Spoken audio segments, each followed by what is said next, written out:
Welcome back, everybody. Hello. Hey. Welcome back to Tabletop Notch. Hi. It's finally Sunday again. Oh my god. Yay. We all look forward to Finally Sunday. Sunday. We're going to be jumping in with chapter 22. Can you believe it? I cannot. 22, my lucky number now this time around. Did we do that last time? Huh? Was someone's lucky number 21? No, 4, 13. Stuff's been Do happening. people have Okay. lucky numbers? We're gonna wait Mine a is couple 4. more weeks till 24 comes. He doesn't believe in lucky numbers, just ghosts. Yeah, my personal ghost. 24 is mine. Even So ghosts. 24 is mine. So I'll see. You what don't have a happens lucky then. number? That's weird. 22, bitch. 22 bitch. All right. I'm gonna have I Sounds. think we have the name of the episode. It's episode 22 bitch. Any thoughts, questions, comments before we dive into the intro and our intro and then the recap? No? We should We good? just roll it. New emote for the subs. Yeah. Cut you off real good. Check it out. Sorry about that. Yes. Do Oh, people Benji. know what Benji means? Benji! Benji's our code word for when shit goes down. It's kind of a safe word Yep. or It's not a safe word. rallying No, cry. it's not safe. It's like It's like a warning. It's like actually the opposite It's of the a come safe word. together. Warning. It's Warning. the come together. Like assemble. Yeah. It's Avengers Okay. Assemble. It's a rallying except cry. Benji. Yeah. It's when Beezaura uses her rally ability. Yeah, She's Coral yelling gets it. Benji. Benji. Do That's you need to tell people how to type Benji, or Actually, it's in No, I mean, it's listed in the the, oh, it's emotes. listed in the emails? But yeah, the code Don't worry, is, I know how Twitch works. the code is something crazy like tablet 15 Me too. yell for Benji. It's Yeah, long. tablet Just find it in the emotes. Ugh. Yeah. It's fine. Right. Or just type Benji. Just- All right, Just support. You know. Roll that intro. Leah, you want to tell us Oh, now? shit. Roll it.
Start. And welcome back. We made it through the intro. In chapter 21, Uh-huh. A Land of Good Standing. Safira pulled up to the Lakeside Inn as she finished up a conversation with Lieutenant Colonel Massive. They parted ways on the terms of some kind of agreement, and Safira entered the inn to find Beezaura and Orba waiting for her arrival.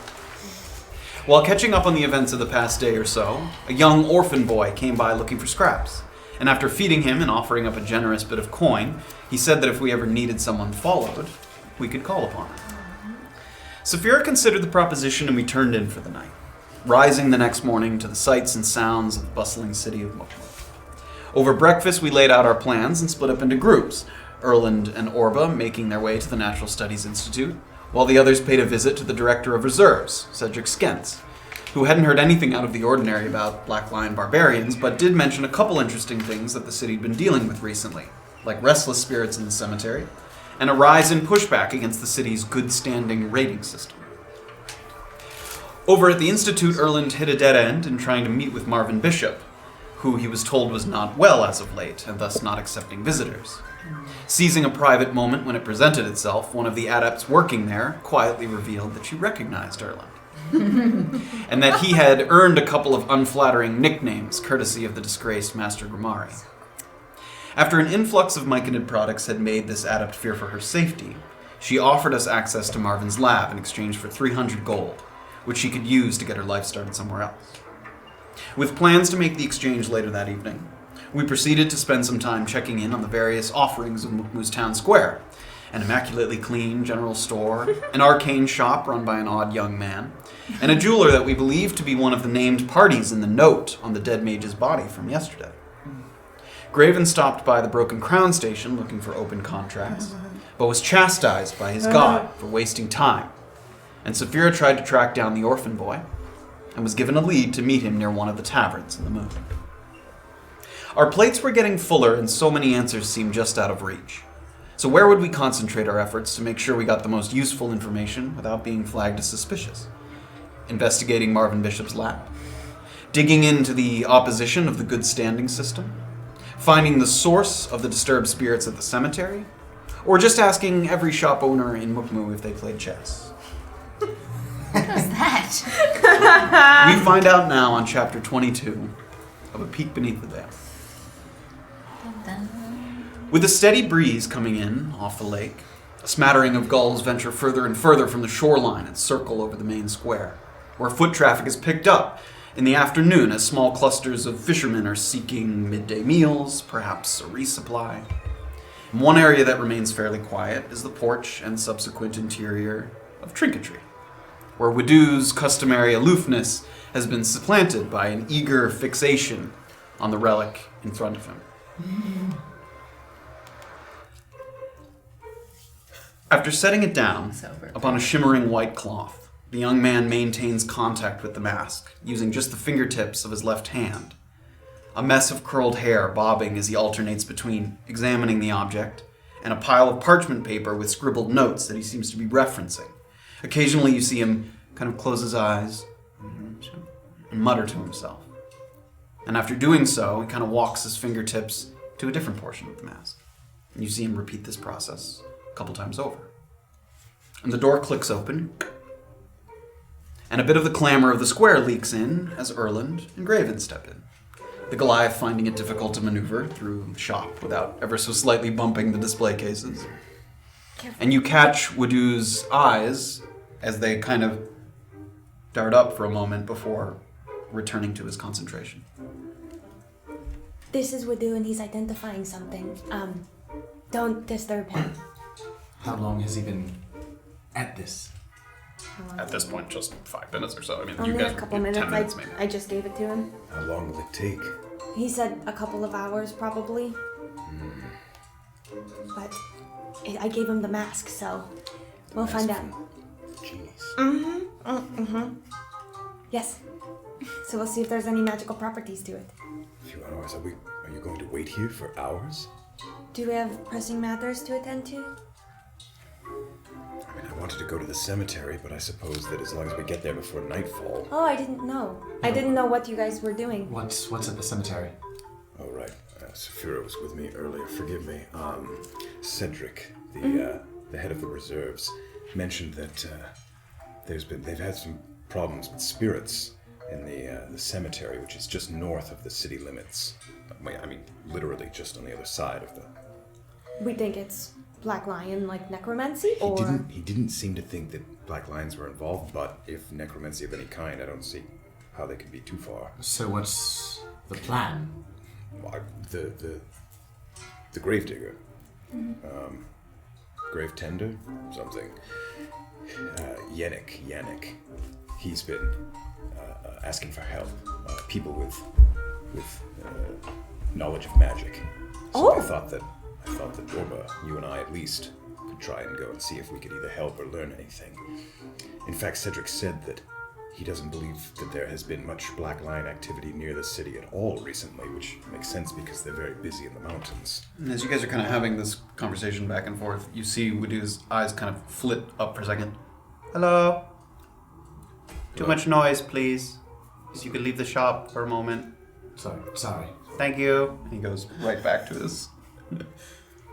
What's wrong with him? no, he's just a peculiar fellow. Okay. But I like him. Do we trust him with this item? You're going to leave him alone? Basically, if we want to keep talking, we should step outside. Okay, I'll be back with you.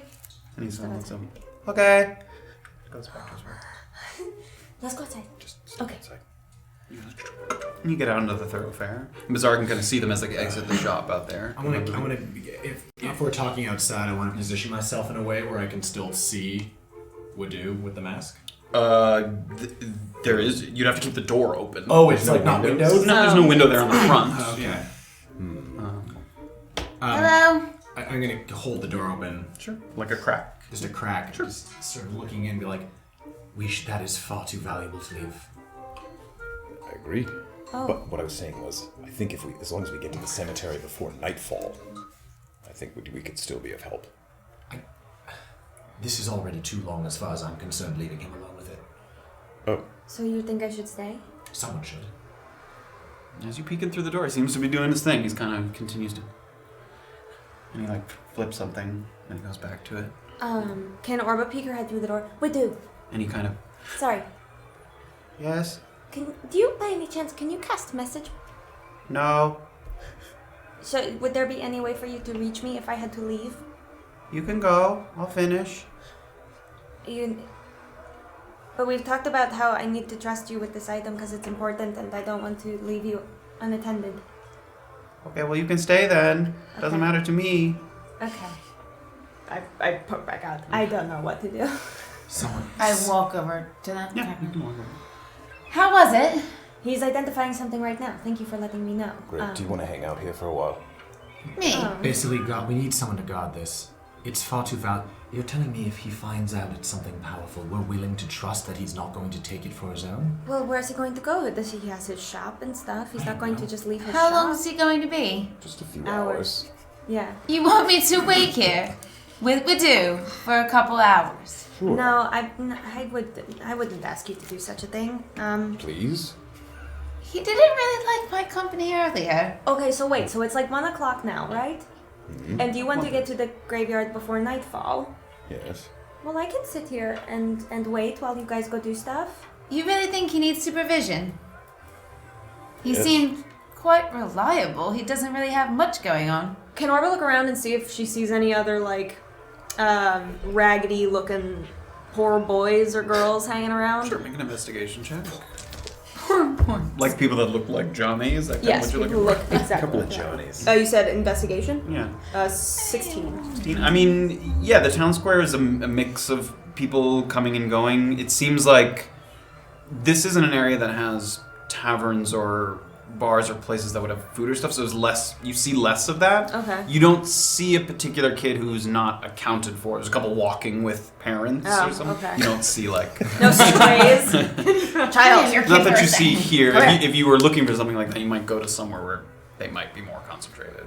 You know? With all due respect, other than visiting the cemetery, what do we have to do until nightfall? I was going to visit temples, but I guess I could try to do that tomorrow. Could also head over to one of the social gathering spots. The Water Lily was the one? That's one of them. Yeah, Was the water?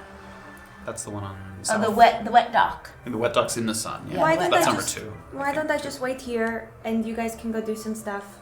I agree. I don't know if leaving the ceremonial mask with this peculiar young man is No. the best idea. You don't mind waiting alone? Do you want somebody to stay with you? No, that's okay. I can hang out with Wadu. Can we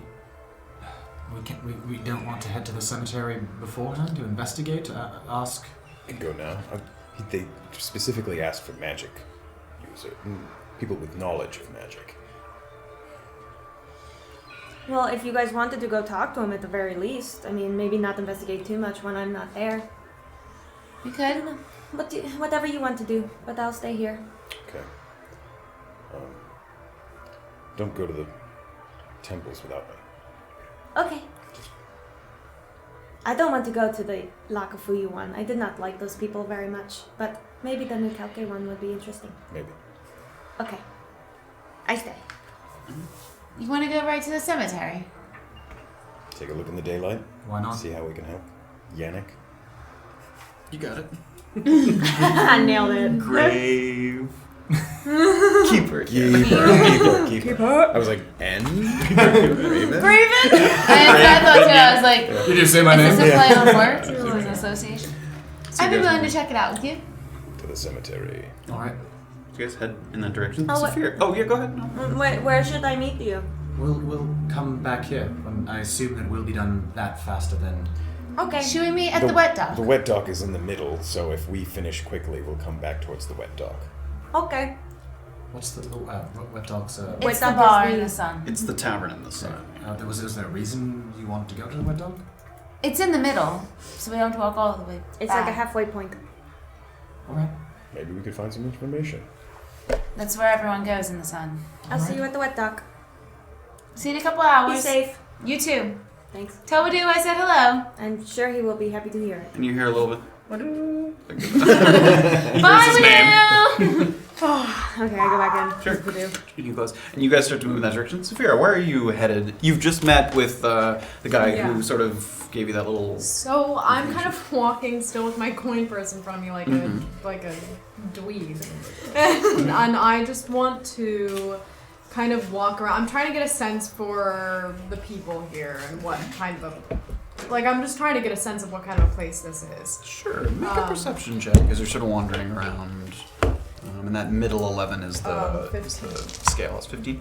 Yeah, I mean, it, especially where you are, it's very, it doesn't have that sense like when you were in Oranchupa and you walked through Brick Rock where you were like, this is clearly the Like, low rent area, neighborhood, like a different, it doesn't have that feel to it. I mean, as I think as someone said to you before, being in good standing doesn't guarantee you in the sun. So there's plenty of people in good standing in the moon because it's limited real estate.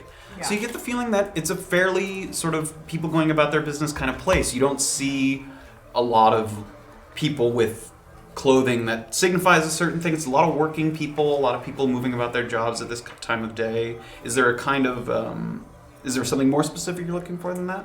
Yeah, I wanted to try to find any information about, well, what was his name? The guy who's stirring up trouble about the... Quentin. Quentin, yeah. I want to... I actually really want to ask around. Is there anyone sort of walking around that Quite a either few looks like people. a vendor of some kind? You're not really near the market district, so Okay. you don't see that. You see people that look like they're returning from fishing and stuff, yeah, who have been out on the water that day and stuff. Okay. Can I kind of... flag Sure. them? There's a guy who's kind of like carrying, it looks like a sort of like a crab trap or something, and he's carrying back, and he sort of has it, and he's got his sort of dirty tunic that he has on, and he's walking by. And, Hiya, I just had a quick question. Sorry, I'm new in town. oh, all right. Yeah. What can I help you with? I just wanted to know if you knew of Quentin. I'd heard... Yeah, people know Quentin. Would you know where I might be able to find him, have a chat? I don't know where he lives, but I know he likes to go to the taverns at night and stir up trouble, as it is. Yeah. What kind of trouble exactly? Well, you know, he's an outspoken critic of the standing system. Everybody Right. knows that. But Yeah. a lot of people, they don't think it's so bad. So he goes to where there's drunks because that's where you get the lively people. Ah, and where are their drunks? He sort of points right down, Scale House, right there. Yeah? You can go to the Water Lily, but that's religious types go there. It's not really a place where there's a lot of rowdiness. I don't know if Quentin goes there very much. I've seen him around the market square. I'm not sure. Right. And how do you feel about this, the merit system? And he kind of like shifts, and he like looks around a little bit. He kind of feels like maybe he's being put on the spot by someone of the city or something. Kind of, what do you want to know? Look, I'm passing through. I'm trying to figure out what exactly kind of a place I'm passing through, if that makes any sense. Place, pretty much like any other, I guess. Yeah, but it's not like any other. It's unique. I guess so. I think for the most part, people have felt pretty positive about the system, especially when you compare to how Mukmu used to be. It used to be sort of chaotic most of the time, but now when things calm down, people feel like they have some kind of accountability. Is there a penalty for saying something bad about the system? No. There can be a penalty for bad-mouthing a city official specifically, but you're allowed to say, I don't like it. I'm not saying that, but... Quentin, has he experienced any backlash? I think Quentin's probably one of those people who's marked. Marked? Marked by whom? Sort of a slang term. He's a permanent zero. Ah, An agitator. right. And how many agitators, how many permanent zeros do you think reside in Mukmu? Probably a few. people get marked if they commit a terrible crime too, although most of them are locked up. But Most of them? well, I imagine they don't solve every crime that happens. No, I imagine they don't. That would be nice, but Would be. Well, again, Quentin's the most outspoken. People flock to him. But as far as I can tell, the city's not too worried about him. He hasn't exactly caused any real conflict in the physical sense. yeah. And have you been down to the cemetery lately? No reason to go to the cemetery. Well, That's not some kind of weird threat, is it? no. Then why would I be? No, of course not. No, it just alright. that I had heard that someone was looking for help down by the cemetery. People who knew magic. I don't know. Some going on at the cemetery? I don't know. Maybe I don't know any more than you do. You live here. All right. I mean, if there's some kind of magic hijinks going on at the cemetery, I'd like to know. And someone who's walking by kind of hears that a little bit. It's magic at the cemetery. Look, That's what she said. She said something going on at the cemetery. I don't know what's look, don't take my word for it. I'm not, any kind of authority. Oh, and the person kind of nervously turns and keeps going. Look, if there's something we have a right to know. Yeah, no, I live up in the north end, close to the cemetery. Then you haven't noticed anything going on? No, Well, I'm I'm asking sure you. You there's seem to nothing think there going is on. something. Well, if you live there and you haven't noticed anything, then I doubt I'd know more than you. Well, I don't go walking through the cemetery in the evening hours. Well, I'm sure if you lived close by and something was going on, you'd notice. All right. Sorry, I think I may have gotten a bit crossed. Thanks for telling me about Quentin. Yeah, sure. And it seems like he catches the eye of a couple other people who look like they're fishermen as well, who seem like maybe friends of his. He sort of catches their attention. I've got to, I was meeting my friends. Yeah, sorry. Anything sorry. else? No, I appreciate it. Yeah. All right. And they kind of, they approach and they kind of look because they don't recognize you and him and their friend. And they get together and you could hear a little bit of whispering as they go away. Something going on in the cemetery. I don't know. And they walk on. So Safira, kind of feeling the idiocy of what just happened, she's gonna kind of walk away from that area, and she's going to. Why don't you go kiss one of them? Yeah, why don't you just Fix it. Steve? I'm gonna fix it. Get some serious Steve flashbacks right now. Don't fix it. Just leave. I'm gonna go to the market area. They said that he said that he hangs around the market. Right? Sometimes, So I want to or kind of the walk taverns or- towards that area just to see what's at the market. I have nothing else to do. Sure, yeah. You can head back in that direction. And we'll head over to Beezaura, Erland, and Graven, who are moving up north. And you guys, based on the map, sort of where you were, you're not really crossing by each other, but you guys are headed up northern direction. And you start to sort of see, it takes a little bit of a walk, 15, 20 minutes, and you start to see the city walls, the edges of the city walls. And you've been told that the graves lie just outside the gates, so you know that, you actually have to exit the city just a little bit. And even during these daylight hours, this part of town does have sort of a quiet, relative stillness to it. I mean, as the farthest point from the town square, it doesn't have the same kind of vibrant energy, people moving about, talking, chatting. But among the densely packed houses, there's pockets of what appear to be shared spaces. They seem to be giving it a neighborhood feel. There's people looking out for each other, small play space where parents seem to have brought children together to socialize. There's a communal oven that a few people are in line for, that they're baking bread and taking it out. It sort of has this community feel to it. And as you approach the walls, you walk by kind of an unassuming tavern that you hadn't heard mentioned to this point. And a sign out front says Gwendolyn's Drinkery. And that's the northernmost 11? Yeah, the northernmost 11. Gwendolyn's Drinkery. Mm-hmm. And most of the seating for this place is outdoors, and there's kind of a long sloped roof that would serve to protect any patrons from sun and rain. And it looks like there's a couple large windowed walls where people would get drinks or food. It's pretty quiet at this time of day. A couple people kind of sitting about talking. And as you move up through the north gates, the guards this time are wearing black with yellow waistbands. You saw a lot more of the yellow with black waistbands, but now you're in the Moon District, the people at this wall are wearing black. They're kind of disinterested with the comings and goings. Looks like a couple of them are using the ends of their spears to like draw little designs in the sand. There's a little bit of boredom, a little bit of quiet up here. And as you've been informed, the cemetery, it's impossible to miss once you exit the city gates. You head out the gates, and there's kind of a gradual slope off to your right, off of the road, and it dips down into this kind of depression. It's sort of like, so it goes down and then flattens out, where rows of gravestones and a couple of small sepulchres denote final resting places of citizens of Mukmu. And on the end of the cemetery, closest to the city wall, so turning to your right and then kind of back a little bit towards the wall, there appears to be a meager crowd huddled together around a grave, and it appears that a meeting or a service is coming to an end, and a couple of men are shoveling dirt, and a couple of the others trickle away from the area, and they start to move slowly back up towards the road. And you guys are standing there in the road, kind of looking down, watching this happen.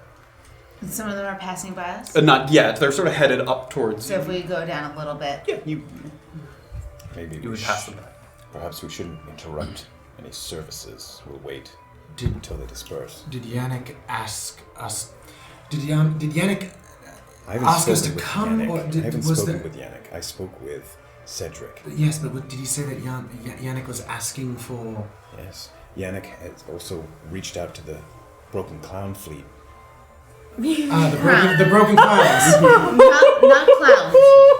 Crown. That's a derogatory thing that Yeah, people the call the broken broken clowns. clowns. A bunch of broken clowns. The Broken Crown Fleet Outpost. When I was looking for, this word always eludes me. Contracts. Bounties. Yannick had put in a contract there as well. So he's Asking been for reaching people out. to come It seems like through? he's reaching out anywhere he can To help to take care help, of to us. help take care of this. Is there a monetary reward? It was something like 25 gold with perhaps more. So a minimum of Depending, 25. a minimum of 25 gold. But information is what we want. Yes, of course. Should we wait until someone from the service comes our way and ask them if they've seen anything? Why don't we let them mourn? I'd like to speak to the gravediggers. All right. Unless you really have a question for the mourner. Well, we could see who died. We could see if they've seen anything during the service. It's a bit morbid. And a few of them are getting close to the road up to this point. You see some kind of quiet, like, sad faces, not crying, but sort of respectfully mournful. Oh, I'm gonna stop one of them. Yep, and they're moving up the slope up towards the Whatever. road. And you sort of see you guys up at the top there a little bit. Excuse me. Oh, hello. Hello. I'm so sorry for your loss. Oh, yeah. Not a family member, but yeah, sad. May I ask who was it? We came to pay our respects to Marissa Everett. Although, to be honest, I didn't even know her last name until today. Ah. I'd grab a bite to eat at her place all the time. She was always in good spirits. Where's your place? She had a little eatery on the outskirts, south side. It was called the Tackle Shack. Popular among the local fishermen. But Interesting. I don't know anyone who knew a lot about her personal life. Ah. And what was your relation to Melissa? Marissa. Marissa. Yeah, again, I'm a fisherman, a seaweed farmer, but I would come by her place to grab a bite to eat in the morning and the afternoon. Do you often go to services for people you didn't know very well? Well, like I said, we knew her pretty well, but I didn't know her outside of her joint, you know. How did Marissa pass? Well, a couple of days ago, some of the boys came to get a meal. The place was open, but she was nowhere to be found. Oh. And they waited a bit, and then they walked back into the kitchen, and they found her there, dead. In the kitchen. Yeah. Apparently she had a whiff of decay about her. It seemed like some kind of magic. Not something I know anything about, but Magic. Interesting. there were no marks on her. Stabs, bruises, nothing like that. Sad. We'll miss her. Is anyone gonna take over her shop? I don't know if she has any family that have come forward to claim it. Nobody here, and he kind of motions to some of the other men that were at the service, men and women that were at service. If they can't find a next of kin, they'll probably have the city auction it off. None of her family at the service. Not here today, no. On the gravestones that we can see, we've learned that there are sort of houses in Mukmu, it seems, with like sigils of some sort. Yeah. Are on the gravestones? Are there people's sigils? Are you going to take a moment to look? No, I just mean like if I'm talking to this guy and I'm looking around, do I see people shaking hands? Do I see an elephant? Make a perception check. Do I see elephants shaking hands? Perception That'd be is impressive. 11. 11. I mean, from here at the edge, if you took some time to look through, you can see some designs. It doesn't seem to be just words. You don't see anything that catches your eye. You don't see a sigil that a raccoon, an elephant that you've been specifically told about. Okay. The tackle shack, you said, yes? Yes. It's an inn, it's a pub. So yeah, it's a sort of eatery, mostly food. And that's what Mercer owned it, ran it. Did she do? Yeah. In the sun. No, outside of Mukmu. Outside of Yeah, to the south, along the shoreline, What? in the outskirts. You said her death seemed sort of mysterious. Is there any sort? Should we be concerned for our safety? Do they think there was foul play involved? I don't. It's not. I shouldn't say it's. Well, you said there was. It was sort of. It seemed like foul play. Are you worried? Should we be worried? I don't know. I probably won't be going around there. I don't know if anyone's running the place anyway. But Does it seem like he is actively withholding information that he knows? That's cocked. It was cocked. That was cocked. Insight 17. yeah, it seems like he's a little uncomfortable. He doesn't strike you as being malicious or guilty acting, but that like maybe there was something that he didn't want to bring up for fear of who he might be talking to. Yeah, it seems like he's a little reserved. Do people run into trouble around here a lot? Down where we work? No, never. In Mukmu, maybe, but I don't spend as much time in the city. I had to come up here. Do you know of anybody that perhaps was closer to whatever her name is? Marissa. Sorry. Again, only the people who frequent her place. Is there someone we could speak to at the cemetery?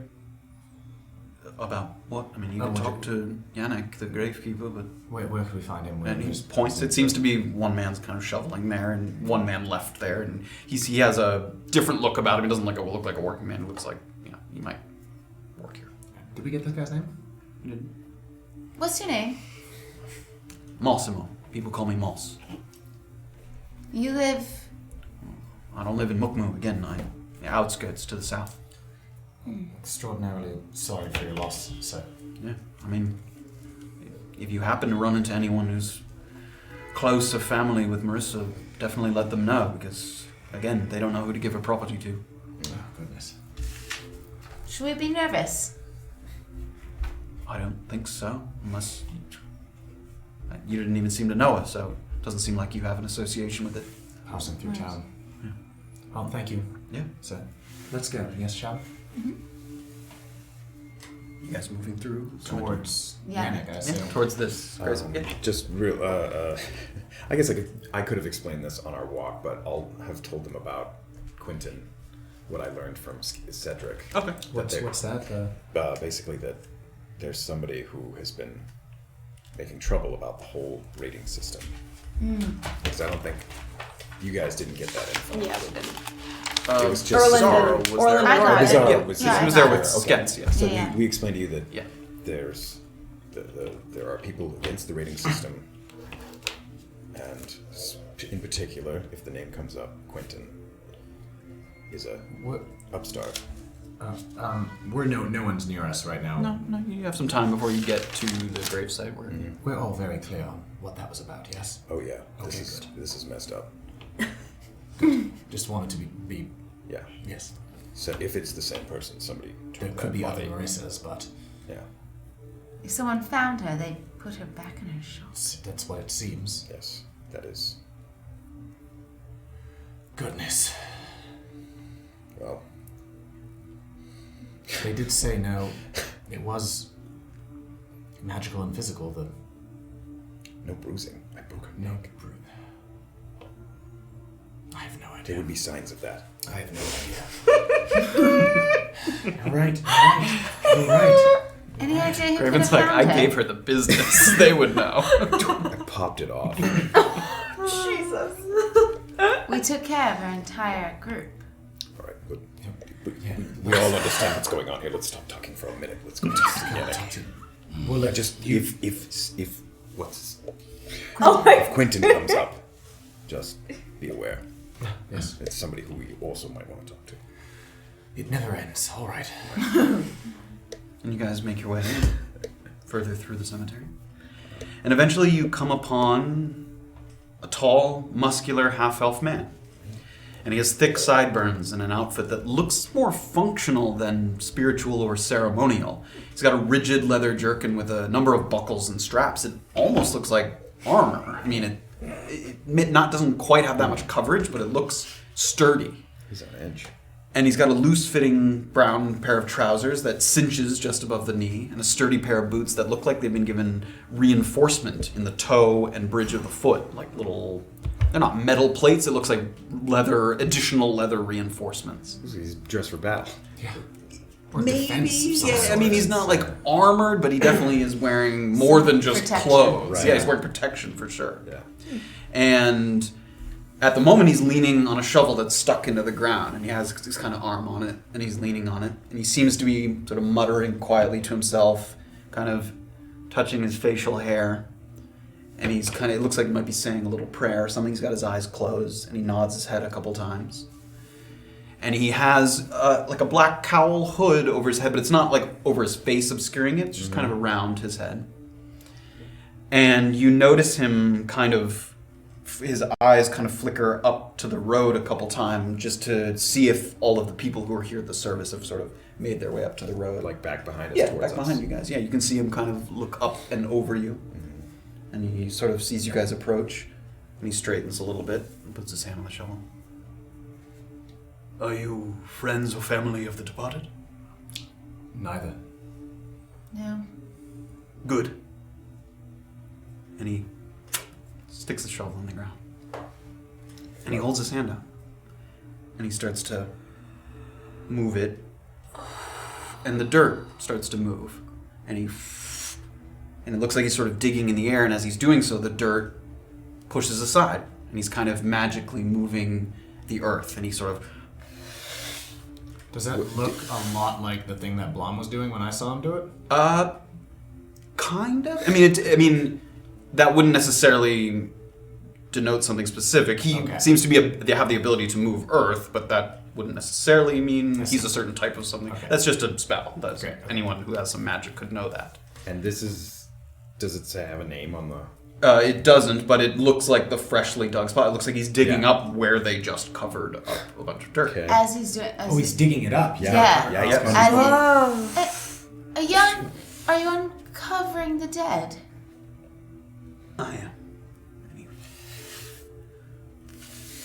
And he keeps doing it. And he really doesn't Really pay you seem much to regard mind. us, yeah. And he keeps moving the dirt, and it seems to uncover a coffin. And he moves the last bit of dirt to the side. And he steps down into the hole. And he moves the coffin lid. And it reveals a youngish tiefling woman in her 30s. Not much in the way of bruises, cuts, or scars, or wielding any denotions of that kind. Wearing a simple gray dress tied at the waist. And he slips one arm under her knees. And he slips another arm sort of up near her shoulders. And he starts to pick her up out of the grave. She looked dead. Yeah, she looks down.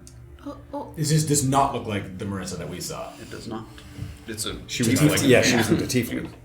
And he sort of picks her up. And he comes out of the grave.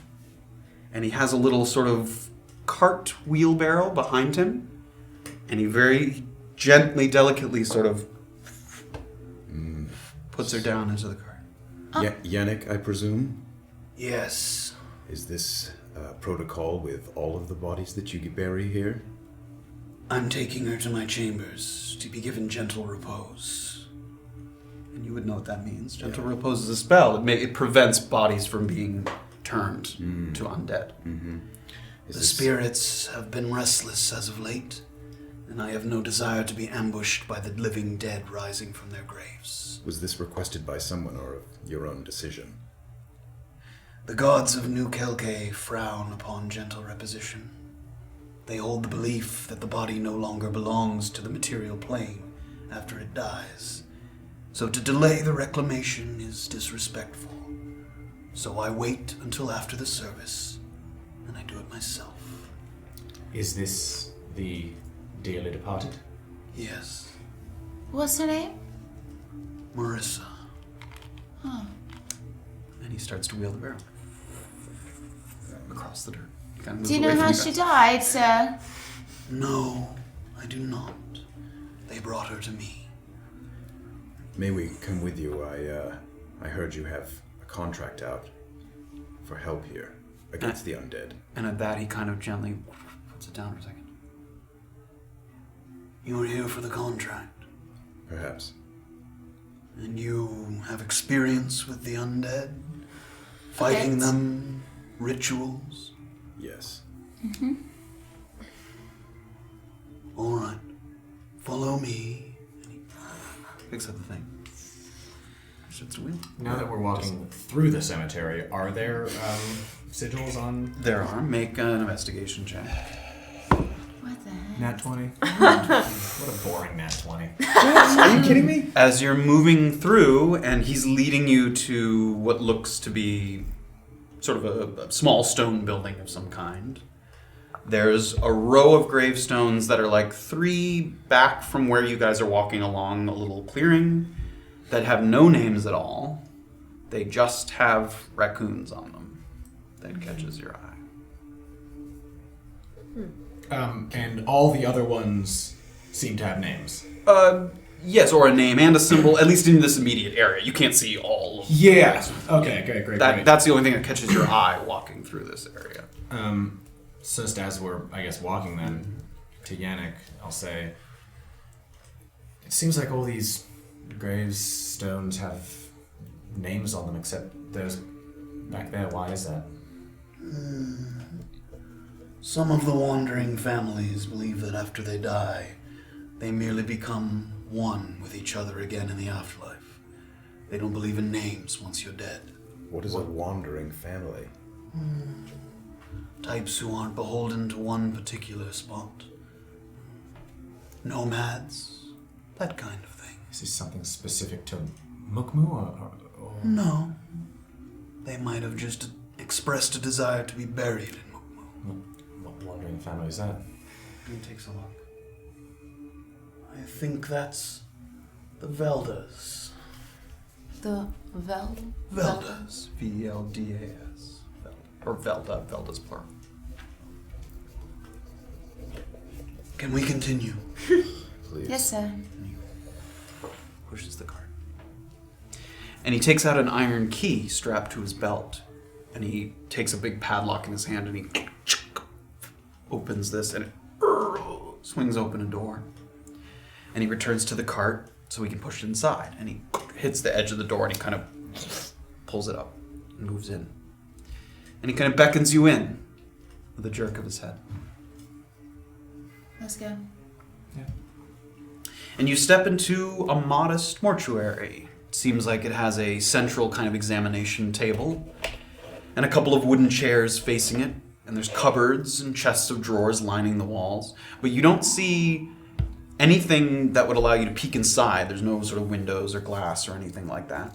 And the room's been tidied up as such that if you didn't know better, you'd think it had just been built or renovated. There's nothing on the surfaces, no jars, anything like that. No bare items, tools. And after wheeling in the cart and setting it down, Yannick immediately walks over to a tall cabinet that he opens up and he pulls out a little broom. He closes it and he immediately starts to sweep away any dirt that's been tracked in. You may come in. Keep a very tidy space, Yannick. Everyone in this town is very clean. It's not about tidiness. The dead are surprisingly in tune with the living. If I need to do something to a cadaver, a ritual, an examination, a gentle repose, and I show respect by showing the dead that the space is for this one purpose, the spirits can sense that I do not dishonor them, and they will forgive a minor transgression. And so I keep it clean. out of respect. Understood. And he reaches down and he picks up the woman. And puts her on the table. I need to perform this ritual quickly, if you don't mind. So, well, if we're near the body, can I sort of take a look at it and just sort of see what kind of wounds it is, what the cause of death may have been, without obviously interfering with his... Sure, make a perception check, since you're not sort of digging around. Another nat 20. Wow. Come on. How boring you are. Very perceptive. Very exciting nat 20. It does not seem, again, like as described, she does not seem to have suffered any physical injuries. You don't notice any bruises, cuts, scars, anything like that. She's wearing a simple outfit. She does not look familiar to you at all. She does not have the appearance of someone that you've seen, someone that you know. That's pretty much all there is to it. There's not that much. There's nothing on her besides the simple dress. She's not wearing any jewelry, anything like that. If I may ask, how did she die? I am not sure. She was found in her tavern. Someone thinks that it was magical death, but the body shows no signs that I know specifically. Hopefully, perhaps someone with a better knowledge of that will come by, but my magical experiences are limited. I am sad to say. Does she have any family in town? No one's that's come forward yet. Should we give you some space? If you don't mind. You can stay inside if you like, or go outside. And he opens up another cupboard, and he takes like a little bowl of like white, sort of like a sandy white, looks like maybe like a salt. And he takes out also a little stack of copper pieces. And he starts to sort of kind of sprinkle the salt over the body.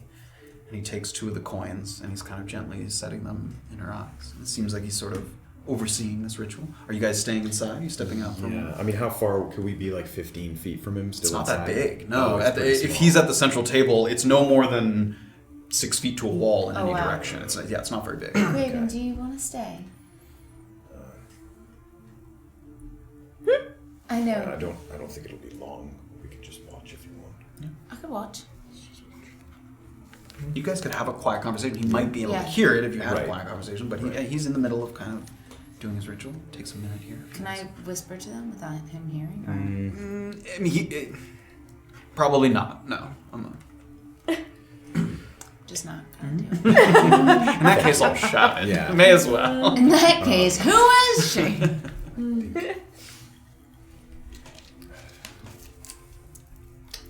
Patiently wait for him to... Yeah. Yeah, if there's nothing that you guys wanted to discuss. And there is, but Well, he wants it. What was I going to say?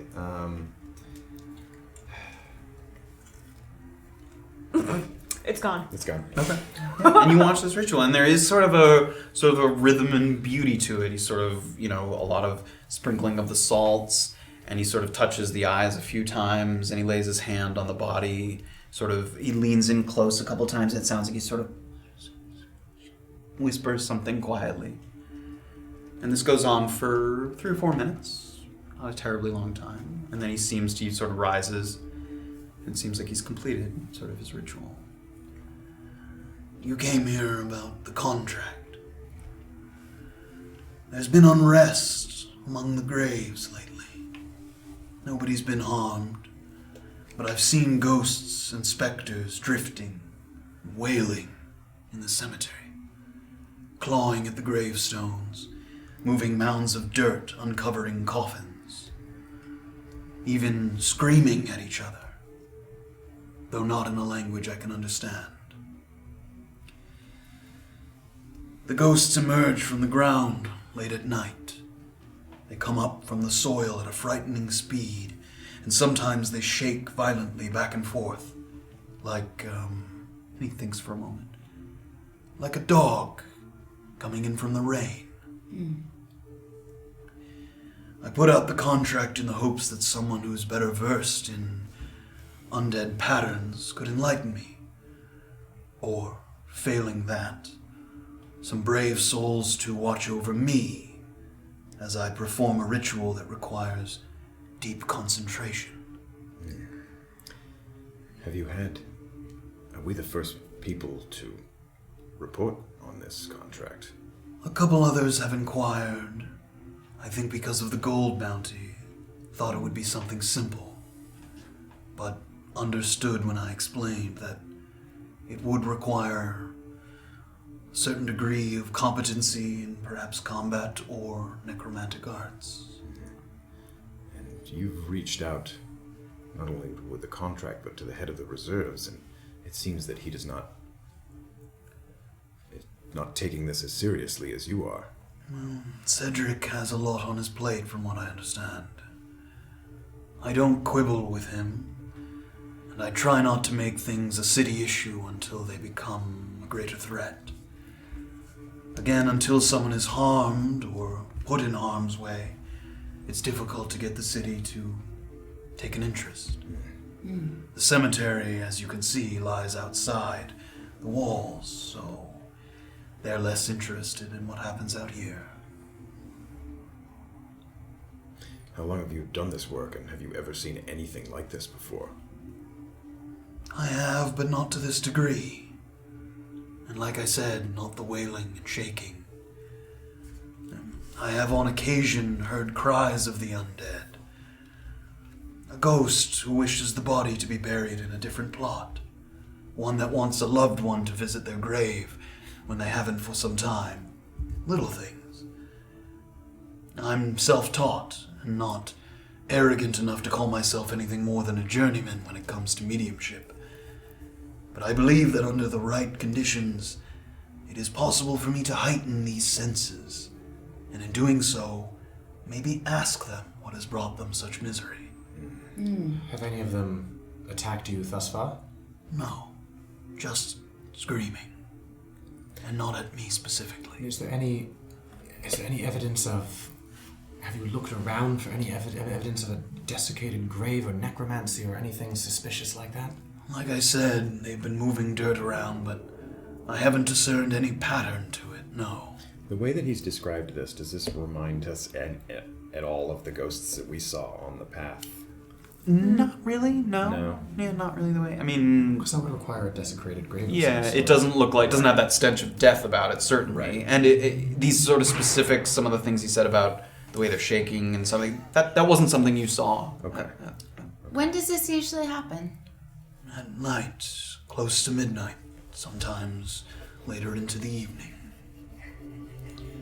Well, I don't know how much knowledge we have to share with you, but perhaps we could help while you concentrate.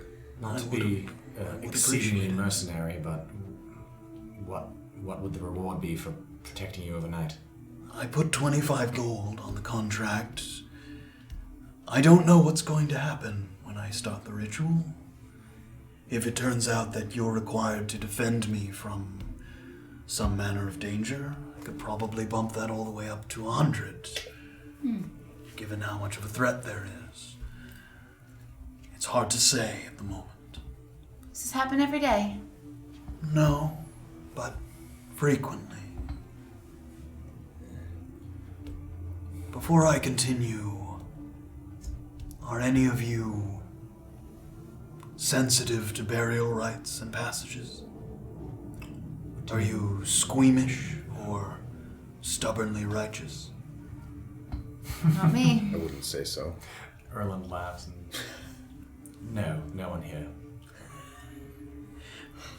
To hear the dead is not terribly uncommon, but to be able to talk back, and more specifically, to demand an audience when it was not granted to you, that requires provocation. I wish to grab their attention through the desecration of a cadaver. And when the spirits rise, seize the opportunity to inquire. Is that the only way?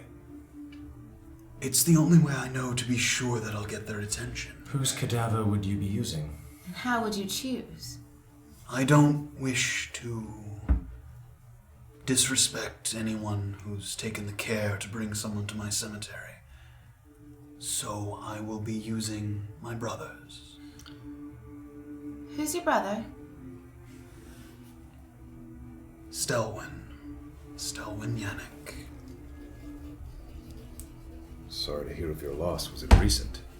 No, it was a number of years ago. Died by sickness. Seems you are doing an honorable thing and sacrificing.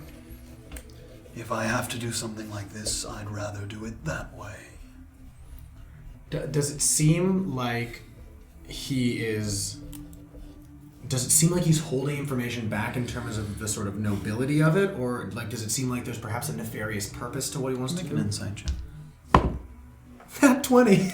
Oh Dude. my god. What the heck? No, he seems very straightforward, and not only that, he's doing a good job masking it, but it pains him. I mean, he feels like this is necessary, but he doesn't like it. Okay. And he's doing a pretty good job hiding that, but you catch a glimpse of His brother specifically. that specifically, whole and endeavor. this sort of Yeah. knowing that to catch their attention, he would have to defile a corpse in some way. Like, that's bothering him. Do you need us to I suppose we would have to confirm with you before you decide to desecrate any... Right. Well, I need to gather a number of things to perform the ritual, so... Wouldn't be until tonight anyway. No. But I would need to know ahead of time because I don't want to get everything ready and then not have someone show. Do you mind if we just step outside for a moment to discuss, sort of weigh our options and come back in and let you know? Of course. Let's do Once you it. step outside. Midnight? Well, it probably could be as early as sundown. We'd have to ask him, but He said at We 9. said midnight. He said that the spirits, I think, Oh, come out around midnight right. usually. So I was he paying has to desecrate a corpse Mm-hmm. for them to rise. he has to provocate them. That is the way. Not that for them he to moves. rise, but to get their attention. Yeah. Right. Yeah. And then we can... And then he can perform a ritual during which we will be his guards. Do we... It's obviously dangerous. Obviously getting gold would be good. Do we think that there's any connection between this and anything we've been experiencing, or is this something that is isolated? That is Is hard this a to say. distraction, or... I mean, just the fact that that woman was not the woman we saw. Well, I Yes, suppose but- there's other people named Marissa. That and you're right. This whole endeavor may have nothing to do with that. True. Do you have anything better to do at midnight? I certainly don't. Not at the moment. Sleep. You'd be sleeping or looking for the pieces, and nobody here likes to play chess, so... I'm free. So may as well desecrate I- a corpse. May as well I desecrate never- a corpse and slay some ghosts. Do you know how to play chess? You want to teach me? I don't know how to play. I love that you're still using the code word play chess. Just that. Doesn't actually know how to play. I suppose Anyway. I'd have to learn no, someday. And perhaps we should get our friends involved as well, not just the three of us. No, I agree. I think it should be a team effort. I say we help him out. Nothing to lose. And he seems to know a lot about what goes along here. He would be a good source of information, I think, and a good person to be in the good graces of. At this point, you hear and the door opens a little bit. May I come out? Yes. Of course. And he opens it up, and it seems like he's placed her back in the little cart that he has, and he starts kind of wheeling it by. Feel free to discuss. I'm just headed back to the grave. Would you say you would need us by midnight tonight? I think that would be good, yes. Well, I suppose you can count on at least the three of us, perhaps more. 2 more. That would be excellent. I'd like a minimum of 3, just for protection purposes. Of course. And unless anything goes wrong, in which case we will send word to you that we won't be here. And we would do that as soon as possible. Excellent. I appreciate it. Can I help you with this? Oh, I'd prefer that I do it, actually. There is one other thing. Spirits and ghosts can be resistant to attacks of a physical nature. Anyone who doesn't use magic may want to see about getting their weapons silvered. at the blacksmith. What does that do? It allows you to make physical contact with an incorporeal being. Otherwise, your weapons may be rendered not useless, but less effective. It's not required, but might be something to think about. Is there... The blacksmith in town, would he give us some sort of discount for helping you, do you think? It's a she, and Yeah, it is. have you met Dina? Not yet. She's not going to give you a discount. Great. Is it expensive? It can be, Silver, depending on the size of a weapon. labor, and silver. She works quickly, but I can't promise that it would be cheap. And where's she at? Witty Smithy is the name of her shop. Yeah. We're getting mad at that name. Which number is that, sorry? Let me bring it up. Don't touch me. Witty Smithy is 9. Oh god. The brown Smith place in the south Very end. far away. Yeah, it's in like the market district. Oh, is it near me? Yeah. Yeah. Thank you for the tip. Well, unless you hear otherwise, we will be here at midnight. Thank you. See you later. I'm going to be essentially useless. Unless, I mean, Can't silver best staff. case scenario, You I can silver I staff. can silver my quarterstaff, but unless they have silver gloves. What do you mean? You can't use his Oh, fists. fist. Oh, yeah. Can you wear like silver gloves? Unless Have her dip your hands in silver, I think Erland. that there are options that we could look into, Erland. I'd be willing to silver my phlegm. That would be so cool. it's very expensive, of course. Well, let's check it out. All right, Can't just let Graven go in there by himself. all right. You guys start to move back. You move Yeah. back towards the gates. You start to move in. And we'll move back over to Trinketry. Yeah, that's happening. And you're sort of here, and some time has passed. Your mind's kind of meandering to some of the things around the shop. And Wadu's still sort of in a deep focus. And he's touching. And then he stops. And some time has passed. Uh-oh. Uh-oh. What? Would do? What is it? And he sort of clasps his hands on his head like he has a headache. Uh-oh. Would do? And he takes the mask and he throws it, and it crashes into one of the display cases, and some of the glass shatters. Would do? And he sort of, oh, Would do? I found out what it does. Oh god. There's a problem though. What's the problem? It's cursed. Okay. Why did you throw it? I heard whispers in my head. Oh. They're gone now. You can pick it up if you want. Would do? What did the whispers say? And he starts to describe it to you, and he isn't able to describe a language or anything, but he's able to communicate to you what the item does.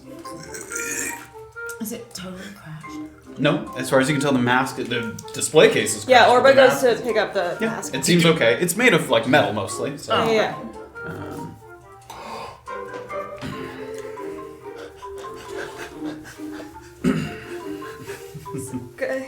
Get out of here.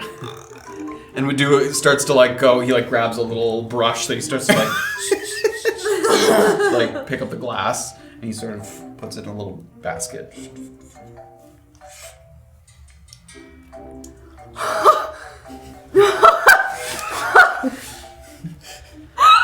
Ask him questions. Seems pretty cool, but Don't read it out loud.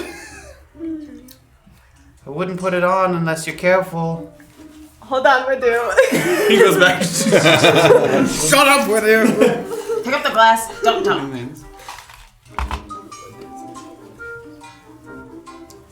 We can go over to Safira. Yeah, You want- sorry. you can't- no, it's okay. There's a lot of Yeah, text. there's a lot of text. I'm not understanding. Yeah. Go ahead. So you headed back sort of in the direction of the market district. Oh my god. Yeah. Are you looking for a specific place? Are you looking to meet up with somebody? Where are you kind I'm of headed? looking for like Quentin. I want to look for. You don't have yeah, a I don't have a description. description. You don't have a. That's on my to-do list. Yeah. So where have I made it to now?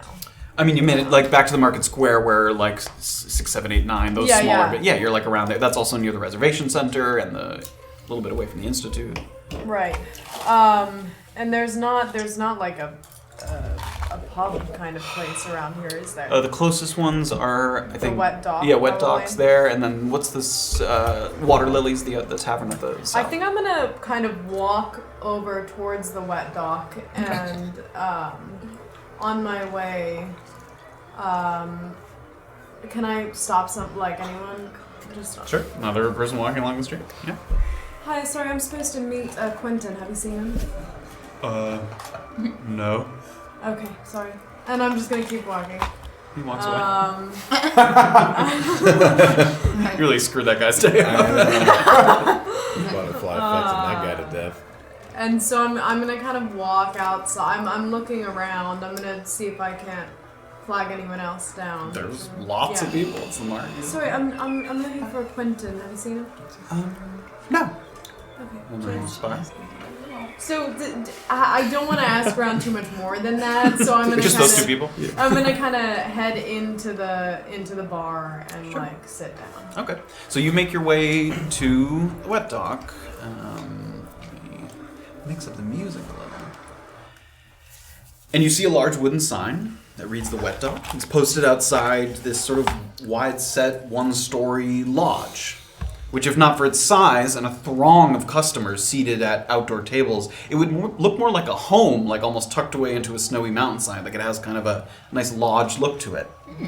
And the chatter is lively, and you see the front door. It swings open a couple times, and there's people sort of moving in and out. You see one guy sort of elbow his way out from the door, and he has a hardy dwarf, and he has a full plate of food. It looks like he has steam rising. There's some kind of creamy corn soup alongside a couple large cuts of meat, and what looks to be maybe some kind of salad that he's kind of put. And there's a number of people moving, and it looks, the variety of food here really catches your eye. I mean, all kinds of things that normally wouldn't be standard tavern fare. It seems like he has a good variety, or this establishment has a good variety of food.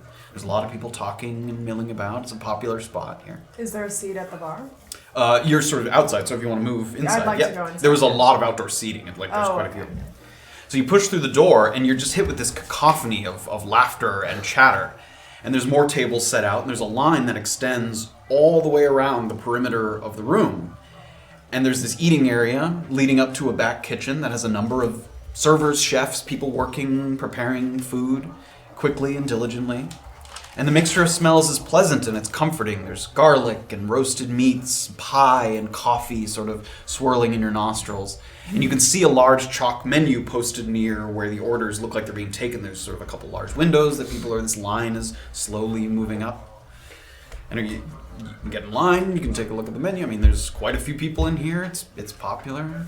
Yeah, I mean, Safira kind of smelling the food and realizing that it's lunchtime and she hasn't had lunch in like probably 4 days. She's gonna stand in line Sure. and wait to get some food. In line, you can look up at the board sort of as you're going.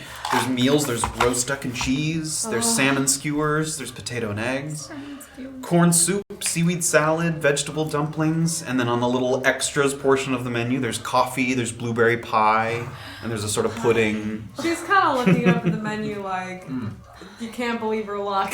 Not like just like, you know, just excited that and have good food and all. And the line sort of slowly moves up, and people get in there's a number of people serving. And you get to the front of the line, and a man sort of wiping his hands kind of leans over. What can I get for you? Can I try some of that corn soup? Yeah, of course. Anything else? Just a All soup? the things you get. Never mind. She hears the voices of people chastising her. Yeah. Also, the potatoes and eggs sounded good as well.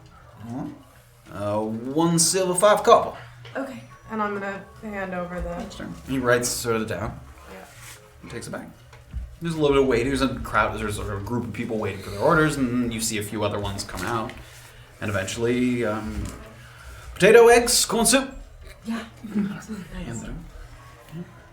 Can I kind of look around and see if there's anywhere that I can sit down? Yeah, there's a few people are getting up and sitting down and stuff, so there's a decent turnover. It's crowded, but you can pick a seat anywhere. Okay.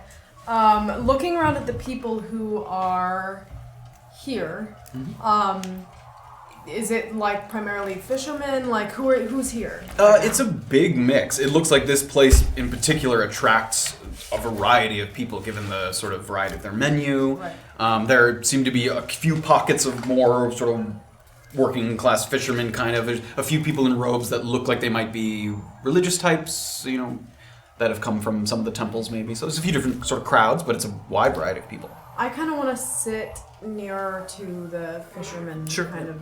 There's also pockets of like city officials. It looks like people wearing the sun and moon uniforms, like that kind of. Oh, okay. Is there a place where I can sit kind of in between the city officials and? Sure, yeah, relatively. Okay.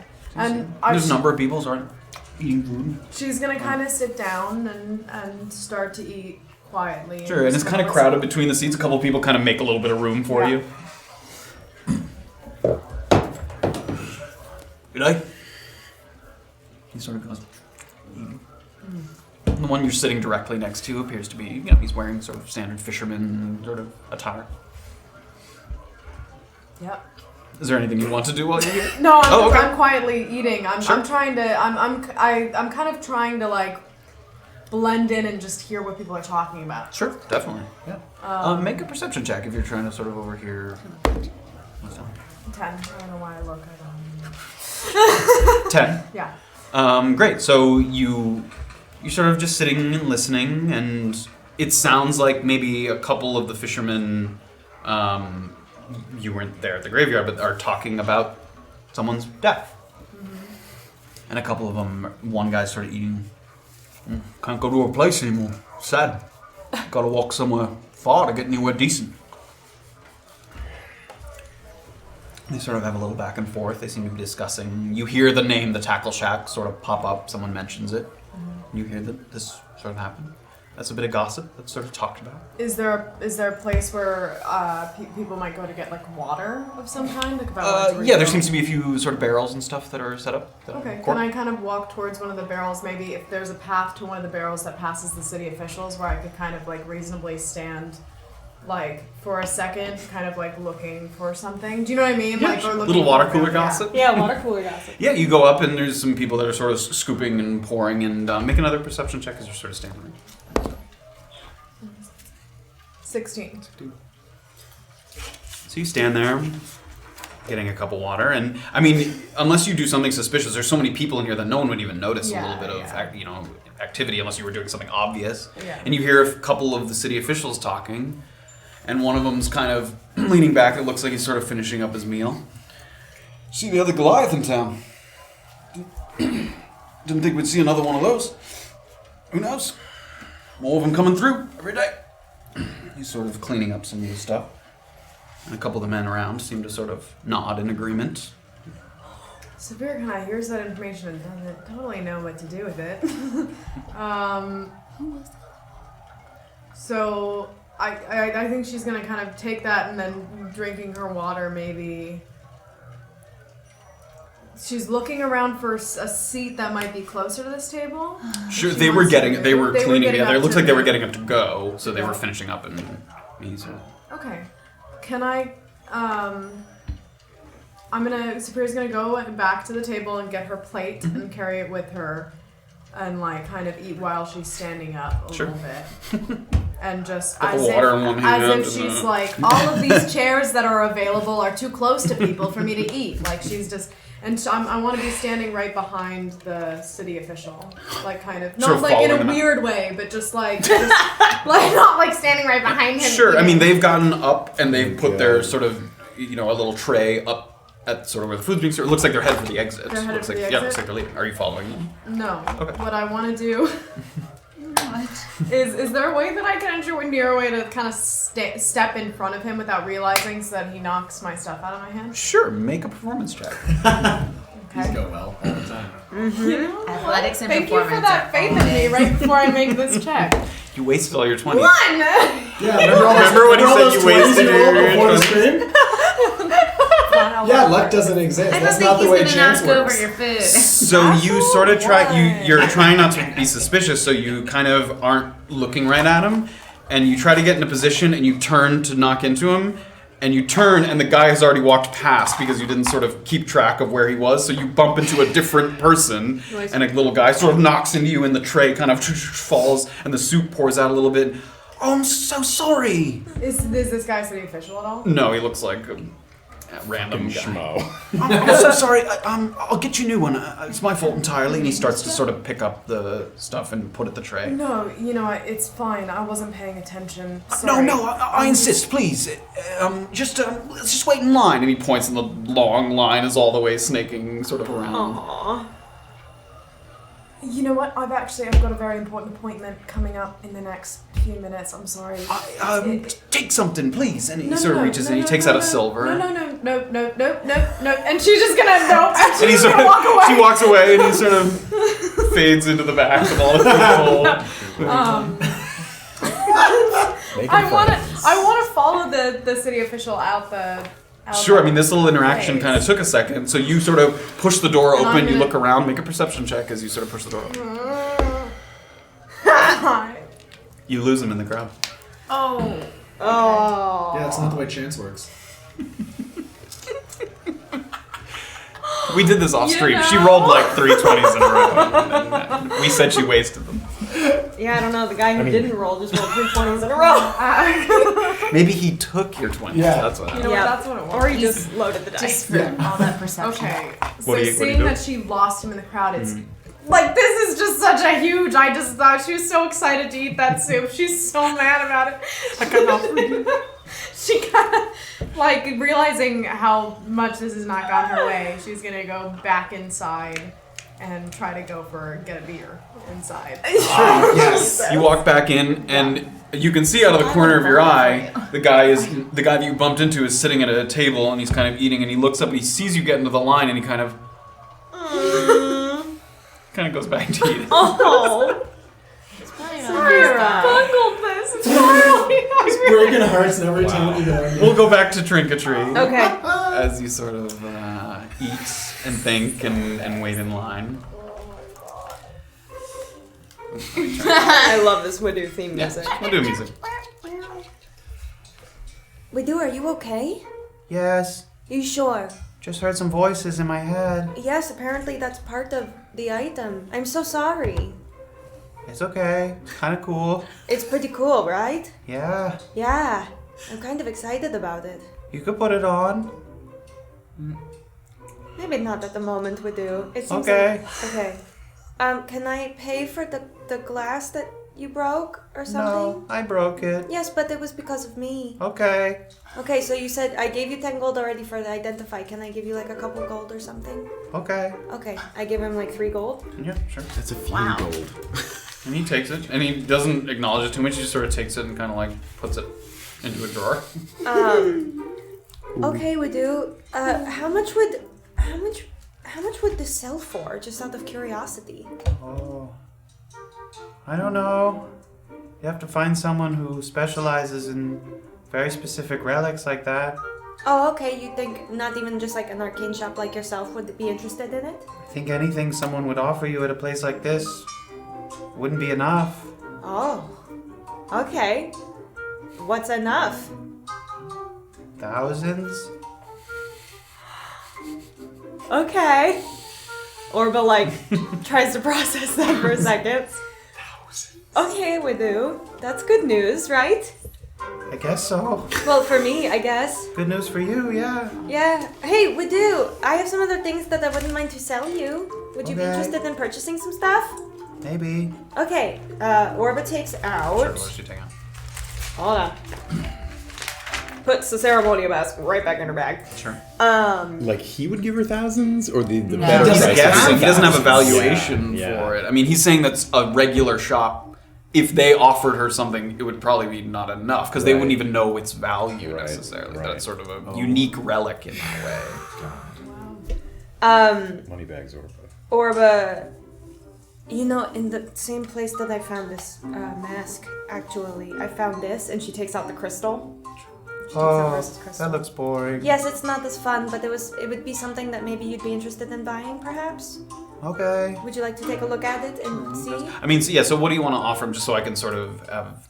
He basically offers to buy any arcane items back at half the cost it would be to purchase. Yeah, to sell it. Okay. So a crystal goes for about 10. He'd offer you 5 gold for it. Well, that's it. I mean, it doesn't have any powers in and of itself. You know, the wielder provides the power. Yeah, right. Oh, thank you. Oh my god. It also belongs to a dead person. Okay, well, what if you bought it from me for like 7 gold? No. Would you like to counter, or should I keep guessing? No. 5 gold. 6 gold? No. I gave you a deal on the mask because it was cool. Okay. All right. I'll take 5 gold. Takes the crystal. And he immediately takes it and he puts it in the broken glass display case.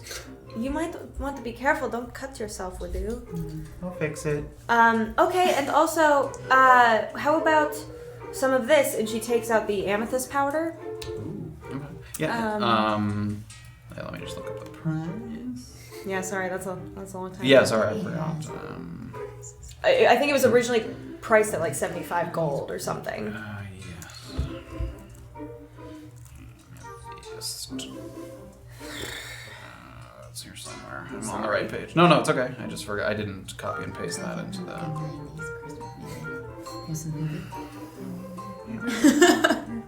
Yeah, do the... Oh, there we go. Yeah, 75. So, yeah, he would offer, 38 gold for it. Damn it. She's swindling me here. It seems like he's not negotiating. No, he's just like, I'll give you half of what I sell it for any argument. You know what? I might want to hang on to this. I'm not sure if I'm going to want to cast anything. Okay. What about... Do you have any spell scrolls by any chance? No. Not allowed around here. Why? Too powerful, I think. Oh. Do you know of a place where I might be able to find some? No. Can I That is a lie. see if he's lying? I can tell. I just His voice had inflection. Yeah. 13. What do you keep? Sorry. Yeah, I mean, it seems like he at least might know a name. We do. Look, and I take out my crystal. Look, I'm a mage of sorts, and I really want to, get some spell scrolls so I can learn some new things. I think you would understand of all people, right? Make a persuasion check. The poor guy just got out of trouble. 20. I'm so sorry. You could talk to Wesley. Oh, okay. Who's that? Runs the bauble shop. Oh. He's not a man of magic, but he is good at acquiring things. Oh, okay. Should I not approach him in his shop, do you think? I don't know. A bit suspicious? If no one else is in there, maybe. Okay. I think that's all that I have really to sell you. Okay. Okay.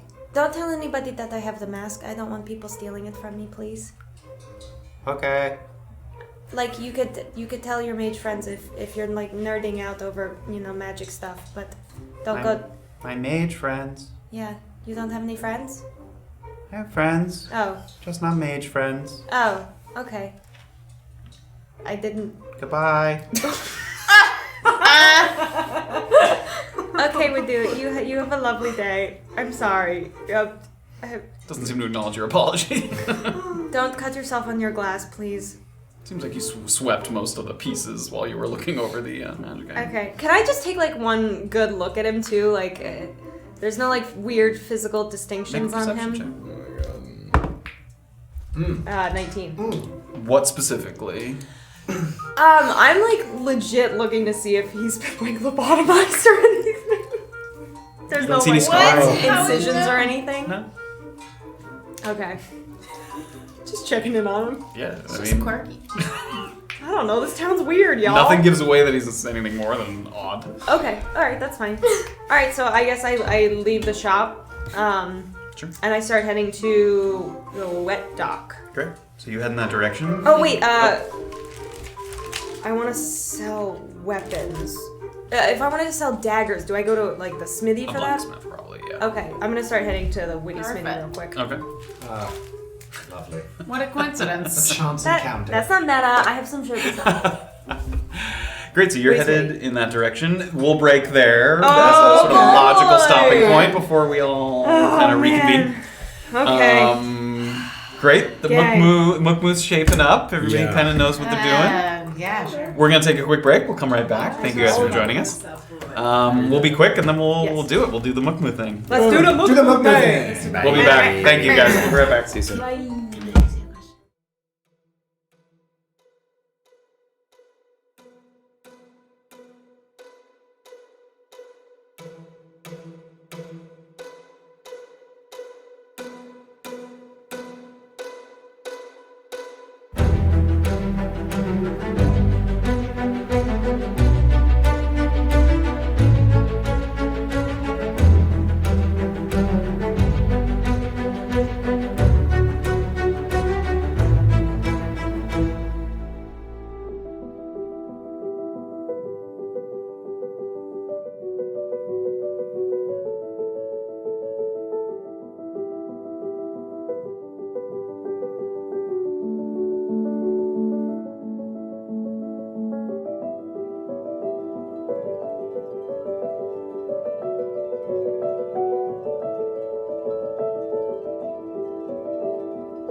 We are back. Here we are. There's a lot of theorizing happening during a lot the dinner break. A lot of banging our heads against walls and other structures. Sure. You put the gummy bears at the top. I don't want Is that good or bad? I couldn't tell. if that was You good. get to dig to the gold. The Skittles at the bottom. Finish strong. Yeah, dig to the gold. Not the way you do Use it. that phrase all the time. Let's dive back in. Let's do it. Did you waste another 20? No. Okay. So we head back to around the wet dock. Is that where? Or no, the blacksmith. we were going to the blacksmith. Yes, Yeah, we all. that's what I meant. Although we told Orba that we were going to the wet dog. But she has to go. Well, we don't know. We're going to Witty Smithy first. Yeah, so we'll go over to the blacksmith first. And you can see a bit of smoke rising that gives away the location of the smithy as you move further south along the city streets. And there's a sign hanging by 2 chains reading the Witty Smithy.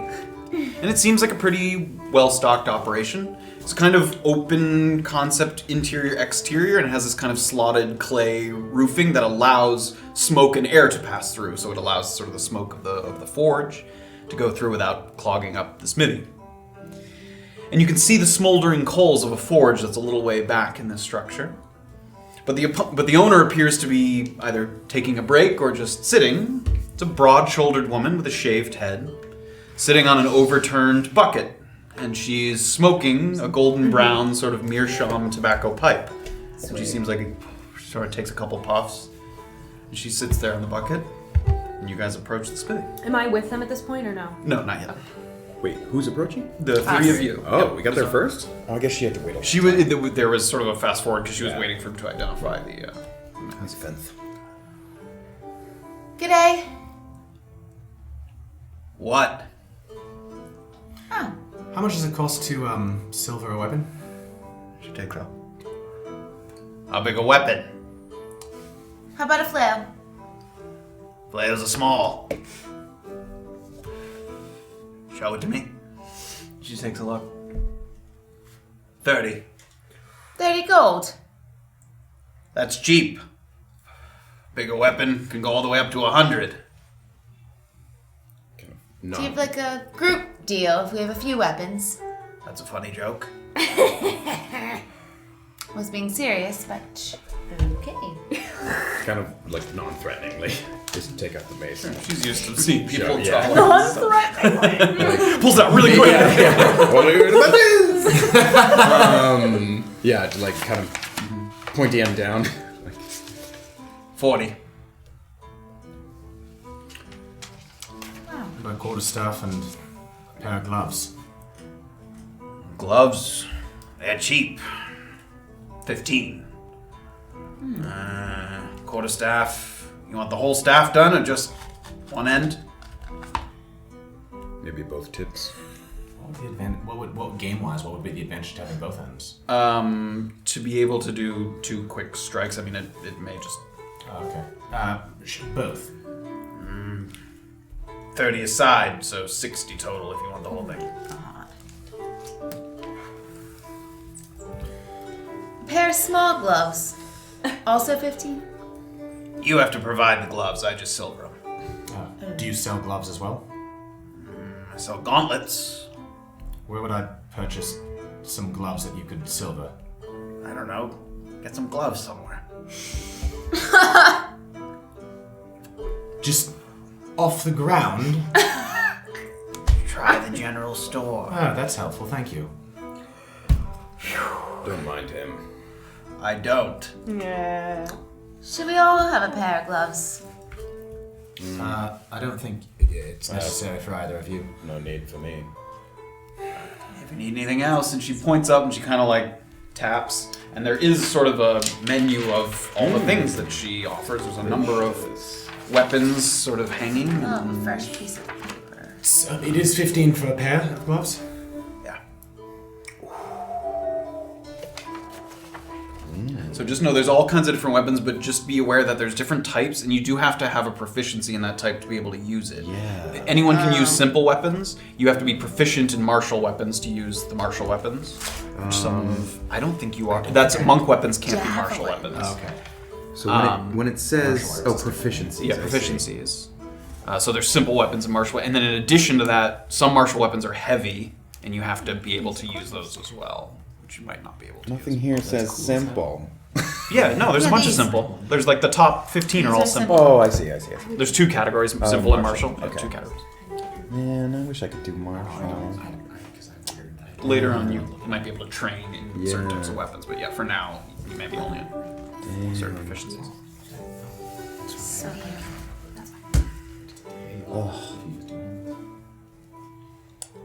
And as they're kind of looking over things, no, it's okay. As they're kind of looking over, Orba makes her way over. Who spies them over at this minute? Hello. Oh, good thing we met here. Oh yes, I was just going to come and sell some things. We spoke with, while they're looking over the menu, we spoke with the gravekeeper. Mm-hmm. And at midnight, we're going to offer him some protection while he deals with some spirits. Oh, we're not fighting them? We may have to if... He's going to try and communicate with the spirits in order to figure out what they want, and that will likely require us protecting him while he's focusing at midnight. But so we're looking into silvering our weapons. Okay. You might be alright with just your magic attacks. Okay. This is not a concept that would be familiar Yeah. to you as someone who knows, magic. No, she's just thinking about when Ghost spoke to her last, is all. Seeing her nervousness, they wash over. I asked him. They don't seem to be anything like the ghosts that we've seen in the past. Okay. Do they seem pretty engrossed in the menu that I could maybe quietly ask Orba something? Sure. I mean, I was just talking to Orba. Are you browsing the weapons? If not, yeah, you might have to wait. Yeah. So. What are you guys doing? Talking to my friend Orba. I'm standing there like a willing participant in this conversation. Cool. How did it go with Widow. Oh, I got it identified. And? Yes. It is fancy. How so, Orba? Well, it's a relic. I couldn't sell it to him. I would have to sell it to some kind of collector or something if I wanted to sell it. Could you use it in any way? I could. It's a little... It's a little dangerous. I don't know if I... Really? Yes, it's pretty dangerous. Is it dangerous to keep at all? I don't think so. There's no, it didn't seem to have any kind of, tracking on it or anything. You have to Any put it mark on. of the... Well, to use it, yes, I would have to put it on. I would have to attune to it magically. But we'll see. I haven't quite made up my mind about what I want to do with it yet. Yeah, I suppose keep it hidden for now. Yes, I will keep it hidden. We also, Are we far enough away from the blacksmith? No, you're kind of standing in the middle of her. She's kind of eyeing you as you guys are standing around. Great. Can I sell some items I've scavenged to you? And she kind of perks up a little bit of like someone who seems to actually be wanting to do some business. What have you got? I pull out 3 daggers. And she takes a look. Scrap. Nothing? Give you a gold for them.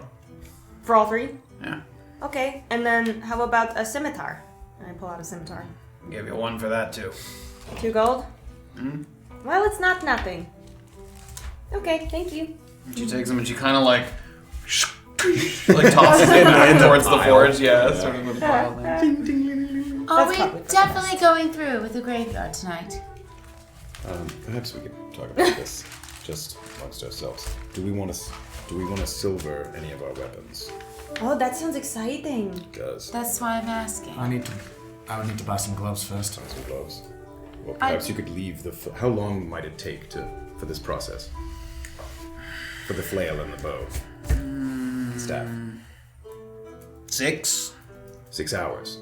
Oh, jeez. 6 hours. What time is it right now? It's like probably 3 o'clock. So we would want to leave the items with her now. Do that now. Are you all comfortable not having your weapons for a couple of hours? Until 9 p.m. Think I can handle it. So you said 30 for the flail? 25? Just shakes her head. This one won't budge, Beezaura. Alright. She takes it over. 30. And she's kind of a grump, but she does she gets right to it. I mean, she seems like she'll do the business, so she takes it and she seems to wrap up the chain a little bit. Anything else? I'll have to buy some gloves first. All right.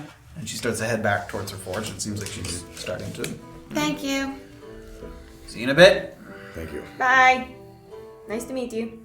You can hear her start to you can hear the chain kind of rolling over, and she's kind of measuring it out a little bit. She sort of gathers some materials. You have a neat little flail there. Hopefully it'll come in handy. I'm sure it will. Where are we headed? Yes, where are Do we you want to get your gloves? Yeah, I suppose then we should go to the general store. But what were you saying? Whether we actually want to do this job or not? Well, before I handed over my flail, I just wanted to make sure that I should silver it for the purpose of... That could be useful even beyond It would this definitely purpose. be, yeah. That sort of process would last. I mean, it Oh, would, yeah. Definitely for a while. Yeah. But Level up. it was just... Yeah. Okay. Should we get his gloves, bring them to her, and just stake out in the wet dock for a little bit? I also don't need everyone's help to purchase gloves if there's other things you need to do. Yeah, I would say also we don't even if there's no more business, we could say you went to the general store. Oh. Gloves are, I mean, a cheap pair of gloves. I was gonna maybe see how things went on the walk. Okay, sure, that's fine. I want to know No, that's if fine. people are coming with me or not. Yeah. Okay, that's fine. Orba, did you want to? Oh, go to the temple? I did invite Erland as well, and he seemed interested, so I would hate to exclude him. I remain interested. It's okay. Well, he can go quickly do that. I have nothing else to do. So we're all staying together. I'm gonna go to the wet dock. See if there's anybody interesting to speak to there. Good luck. Would you like to meet me there after you're done? Sure. Okay. Great. Where's Safira? Last I heard, she went off into the moon. That sounds like she died. Like she went off into the moon. She sailed into the moonlight. Do we have plans to move her? Do we know where the tackle shack is? It's outside of Mukmu. It's in the It's outskirts. by the shoreline. He said he said it's south along the shoreline in the outskirts of Mukmu. Yeah, I mean you're looking at hours to get there. Hours. Okay. It was all that Yeah, land yeah. passing through the. I mean, it could be. You don't know okay, exactly where. yeah. But jeez. you don't know that it's right outside the city. Yeah. Okay. Jeez. Okay. Because the guy you spoke to, I think, even said he had to travel to come to this burial service. He was like, I had to, take time to come. Yeah. All right. So where are we headed? So We can follow. We're gonna go on the way to some gloves. Sure. Headed to the general store. Yeah. Great. He's trying to get. Yeah, I'm trying. Just check a quick math here. Sorry, hold on. No, we'll actually, we'll head over to, we'll follow Beezaura as she's sort of moving through. And as Beezaura's kind of moving through the streets, heading sort of in the direction of the wet dock, where you're heading, you catch a glimpse of a hooded man, standing still against the backdrop of a city that's in motion behind him. And he takes a couple of steps back, and he kind of stares at you. Jesus. And with his arms crossed, he pulls a hand out. And there's a golden chess piece sitting in his hand with an emblem. And he closes it up. And he's not within, you don't have to shout. He's not close to you. And he closes his hand. And he turns. And he starts to move through the people. I follow him. Follow him. Absolutely. And as you follow him, despite not facing you, he seems very in tune with your movements. Like if you take a few quick steps, he speeds up. And if you slow down, he slows down. He's sort of matching your pace. And he takes a path off of the main square that squeezes between two buildings into sort of a quieter back alley. Not completely void of activity. There's a man who's taking a few pairs of pants off of a clothesline. There's another woman who's pouring out some water into a pitcher. Dog's kind of lapping it up. So there's people back here a little bit. And he turns a corner in this alley, and he disappears from your sight, about 40 feet ahead. Do you follow? Mm-hmm. I don't have a weapon, but I'll keep going. Oh my god. And you start to come up to the corner. Let me switch up the music. Please. And you come to an opening. And it's kind of a shared backyard for a few two-story houses that are surrounding you. So there's a sort of pitch, and the ground is not lush. It's dirt and sand. It seems it's been trodden on quite a bit. And in the center of this yard is a small well, circular stone construction. And there's a pair of wooden beams with a rope that looks like it's dangling down. You could crank it up if you were pulling water up out of this well. And sitting on the edge of the well is a human man.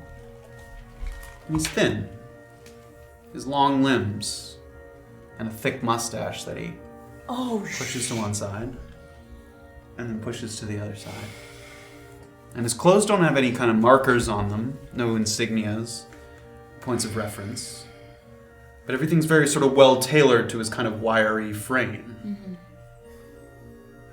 And as you enter the clearing, you can see that it's not just the two of you alone. There's others perched in various spots around the perimeter of the yard, including the cloaked man that you follow. The one sitting there is not the man that you follow. That's something different. So there's a couple people leaning against railings or like sitting on back porches. Oh my god. Mm-hmm. Staying out of the way, but not hiding their presence, certainly. Right. For some reason, I pictured you taller. I'm kidding, of course. I knew you were a halfling. Step a little closer, would you? Sure. You take a couple steps. That's far enough.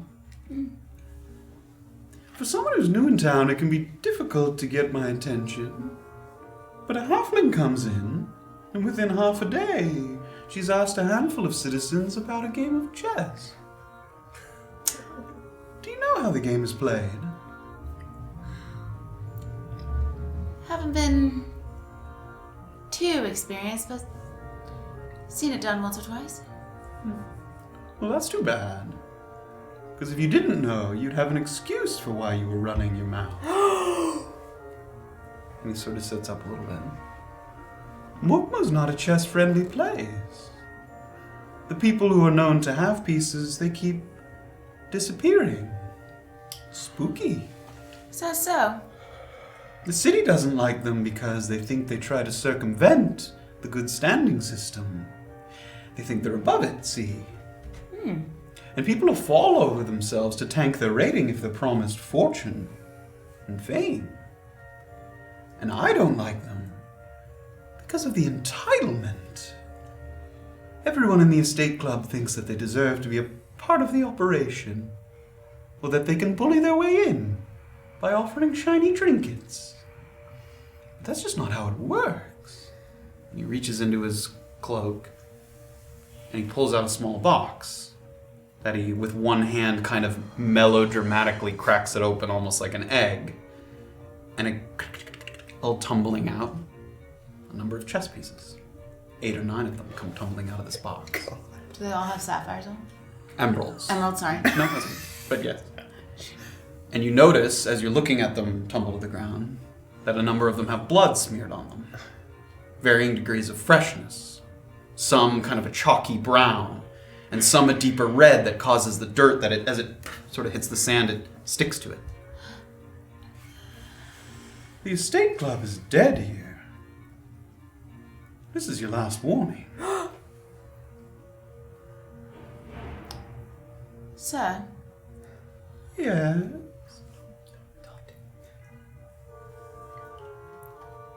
Have they caused you personally any trouble? They're trouble all the time. But they don't trouble me anymore. What do you do here in the city? Oh, you know. I come when I'm called. What's your name? What do they call? Most people just call me the Lemonade Man. Silly name. It works well enough. Why do they call you that? It's just a moniker. A way to get my attention, if need be.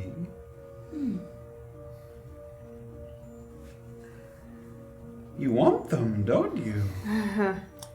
Not necessarily for myself, though. I'd have to agree with you. Most people in the estate club feel entitled. You look pretty capable to me. My men could use a good workout. Why don't you reach down there and grab a piece for yourself? And as he points, some of his men start to, get up. You know,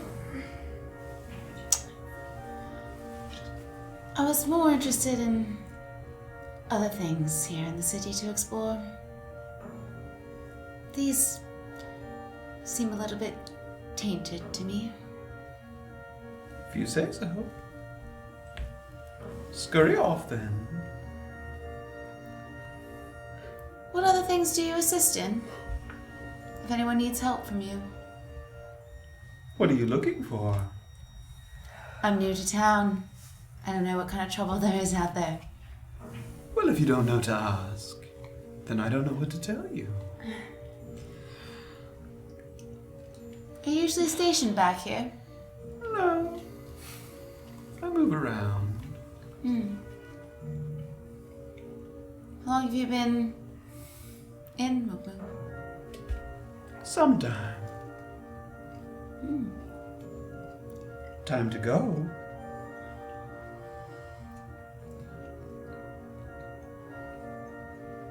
All right. Do you turn and walk away? I think I'll pursue my ventures elsewhere, sir. All right. Just don't let me hear about it, You have my word. Do you start to move?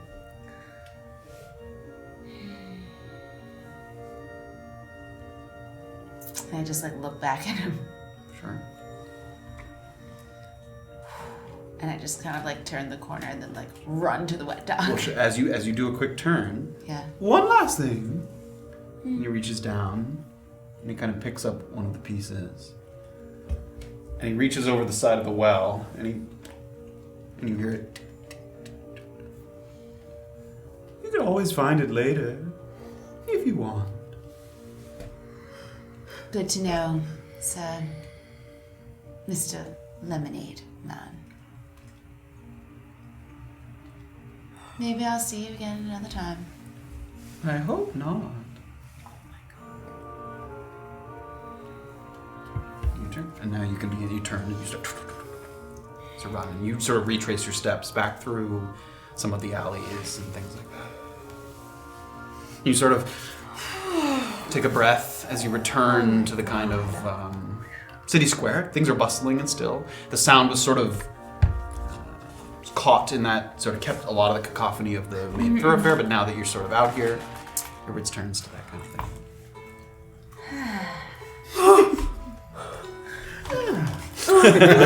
So sleepy. Do you continue towards The wet dog. Oh my god. So you do so. And just say to myself, good restraint, good restraint. Very tempting. Good Beezaura. 9 pieces. And you make your way to the wet I dog. don't want to and die. As before, you see, I mean, this place, it looks like it. There's never a quiet moment here. People are hot piping food, sitting down, getting up, groups of people laughing, cheering, all kinds of things. And you push the door open, and you see that same sort of sign. You see the smells, coffee and meats. And you do see Safira sort of sitting somewhat near the door. She kind of is. Anything. Safira, Hi. we were just wondering where you were off to. Yeah. And I'm like out of breath, like trying to. Yeah, I mean, it looks obvious like she's been in a hurry for sure. Everything's fine. Was someone just chasing you in here? They weren't necessarily Feels like a yes chasing or me. no question. I don't understand. But I was just trying to move as quickly as possible. Let me just Okay. grab a little something real quick. I just need a moment here. Do you mind just saving the seat for me? You want anything? Yeah. Top up, actually. And she's on like she would know how much it would take to get her drunk. Yeah, And I think own you'd some have a good constitution idea. check. So that would mean that it's like if this is her third ale, where am I on Safira's? So it's 3. drunkenness? What's your constitution modifier? +2. So you can have 5 drinks, and that's before you're starting to. right. That's when you're starting to feel Yeah. it. So she's so like 5 drinks. down 2 ales and she wants another. She's fine. Yeah, sure. It's been 5 copper for a mug of ale each time. Okay. so. Okay. You got it. You can see she didn't even like bring the cup back up and get it. You see like 3 cups like stacked or Nice. 2 cups. Like, Get you a fresh one too. I see you like it.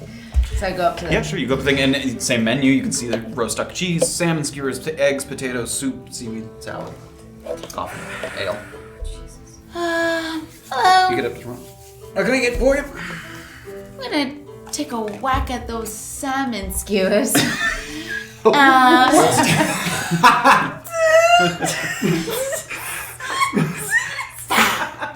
Sorry. That's the thing they say in Mukmu. And an ale for my friend.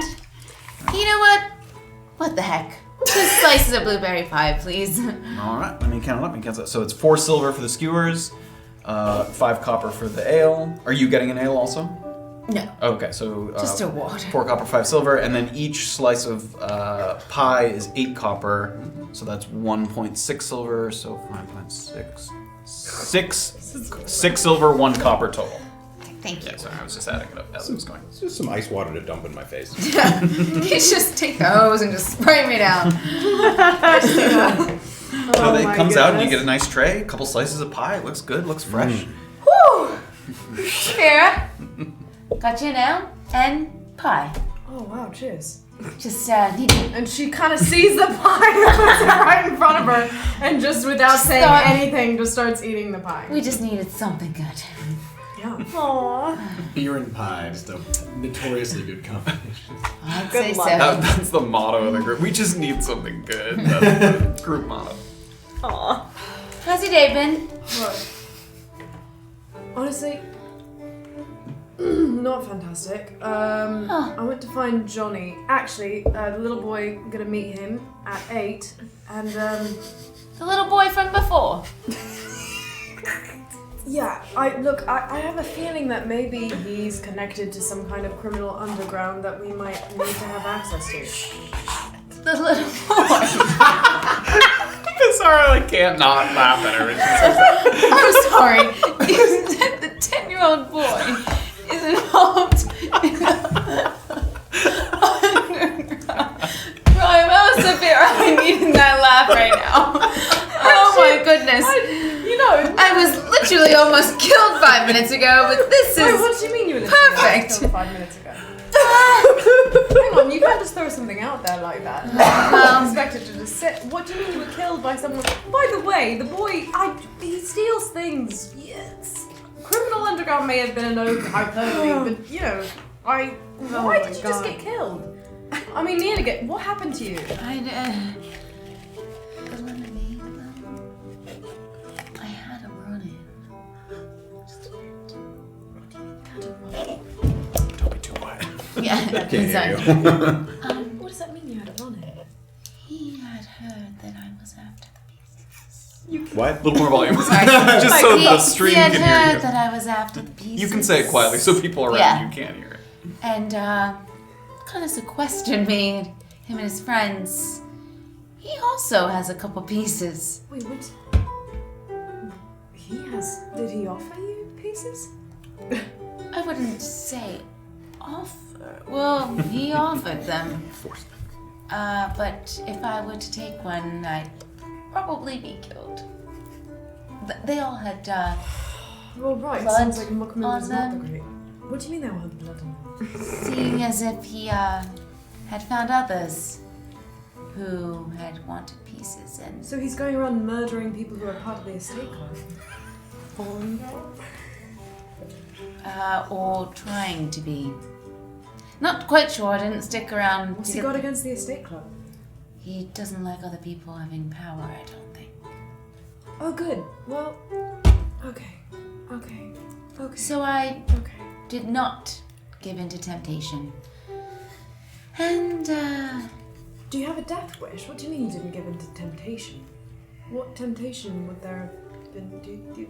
the temptation to take the pieces that were lying How in front many of people me. did he have with him? A good amount. Okay. 6 or 7. For one little halfling like myself. I know I'm strong, but Lemonade man. that would have been... You've got a shield, but not a weapon, too. Right. What was he like? Scary. Fair enough. Not necessarily a sort of friendly type in Mukmu. We've Well met- connected though. Was he having you followed? Or did he? How did he hit you? Don't know. Didn't really... I don't like it. I don't like that someone knows what any of us are doing. But Yeah, figures, so... frankly, at this point, everywhere we go, Try there's to- someone who knows what we're doing. Yeah. Might lay low a bit. In that regard. Right. So you're meeting Johnny later? Yeah, no one seems to think it's as important, but yeah, I think that maybe it could be a fuck, I need to do something that makes me feel useful. Well, we're going to the cemetery later. If you'd like to join. Oh, right, why? Well, the dead are rising every night. So Giving her the good sell there. we're gonna try to Go. take... Okay. Yeah, Okay, that- So in the time that I've been not with you, just you've run into the lemonade man, So... and then now the dead are. Why is it that everywhere we go, I don't actually understand how it's possible at this point. Oh we my didn't God. cause the dead to rise. We're going to help. You can take a second to fill her in on the D if Yeah. you're planning on filling her in. Yeah. I'll fill her in. I mean, obviously. Yeah. So she tells you the whole plan, Obviously. you know, Yeah. Yannick's request and stuff. So, you know, It's not our fault. We're No, coming on that. yeah, We're okay, trying to help so- out the community. Do I need to do the weapons thing? I need to do the If you'd like to silver your weapons for for the ghosts. the ghosts tonight, you can go back to the blacksmith. Okay. What else do we need? Anything else we need done? We've got to watch out for this. Don't ask about the chess pieces, I guess. Don't mention anything like that. I don't think that's wise. We should tell the group about this lemonade. how the man. turntables. Huh?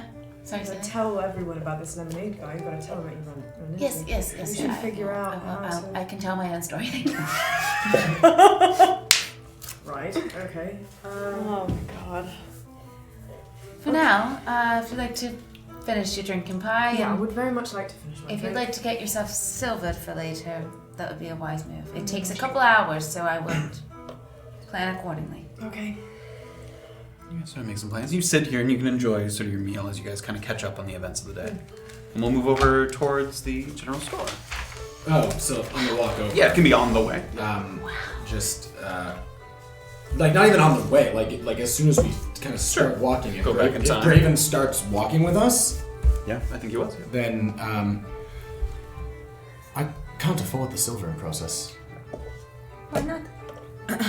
I can't afford the silvering process. I don't Couldn't do have- one tip. I don't have enough. What if I tried to sell more things for you? Potentially, I mean, I just can't. I can't do it. So we can just go to the temples then, if you like. Wait, how much did she say it was for the gloves? You couldn't even do the gloves. How much was it for the gloves? It's 15. I'm 15 sure for we both can gloves. scrounge together something. I'll give you 15 gold for the gloves. All right, You have 15 gold. not to spare. Got big plans, I see. Well, I'd rather have another pair of hands, as it were, than fight. So, pick out some Thank you. So then, moderate, humble gloves. I don't need much. I just need something to put on my hands so that they can be silvered. Excellent. Try some. Go ahead, try it on. Let's go. Let's be at the general store. These to Put fit. on the gloves. And Hayes hears the door kind of open it. Shoes off, without even turning, kind of waving a finger in the air. Orba takes her boots off. What can I get for you? Just need a pair of gloves. Cheapest you got? Sure. Pair for 2 silver. Simple work gloves. That's the cheapest, sure. Sure. And he sort of goes. He's got like a rack of gloves, and they seem pretty good construction. You sort of feel them out, and he hands. I'll give him the Sure. 2 silver. Great. Anything else? No, that's all then. Thanks. All right. Have a good day.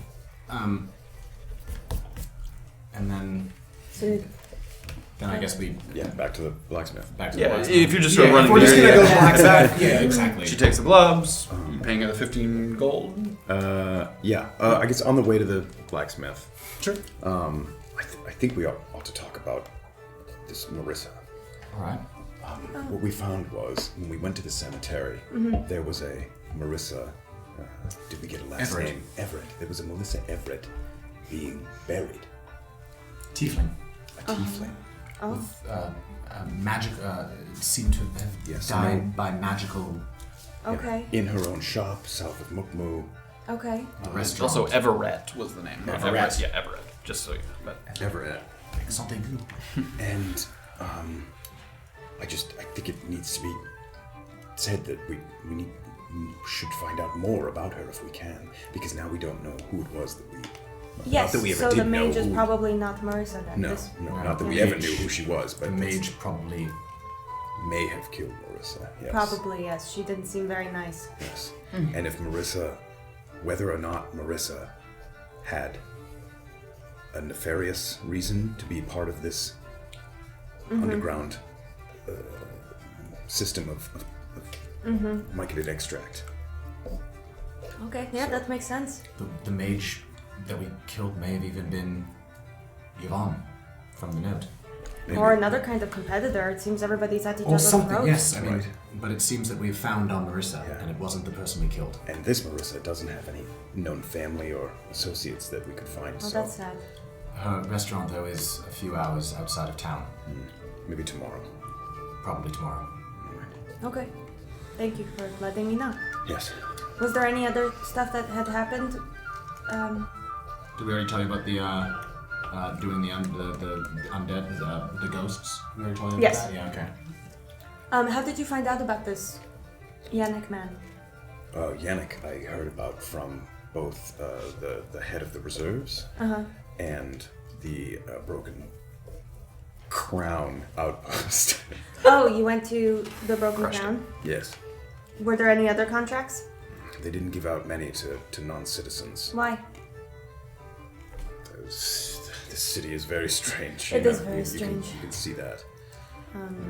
No other promising things? No, more of the same. Okay. The servants that we heard about back in Uranchupa, and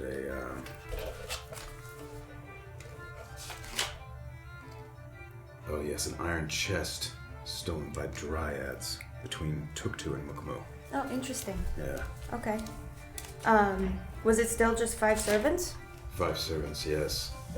Oh, they did have a few identifying features, though, this time. And I go through the list of the things that they had. I don't have it all right here, but... Gold locket, silver ring with a sapphire, elephant. Did they elephant with diamonds in its eyes, and a crystal dagger. Did they identify which... I can't remember if they identified which prisoner had which No, thing. they just It just noticed said a those list of items were things that stolen, were and they gone, thought yeah. they might have them, Yeah.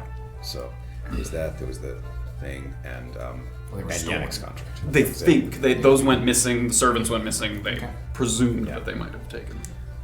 That was Okay. all. That's good to know. That's all they would give me. Should we then, assuming that we've sort of doing this in transit, should we then head to the temples? Okay. Sure.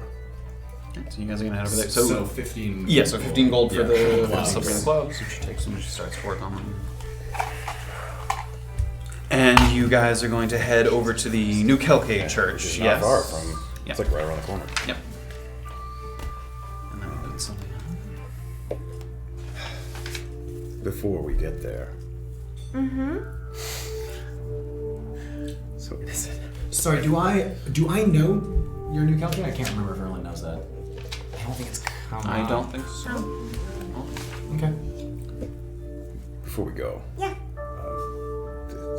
While this might be an interesting trip, how much experience do either of you have with gods? None, I just pray to them.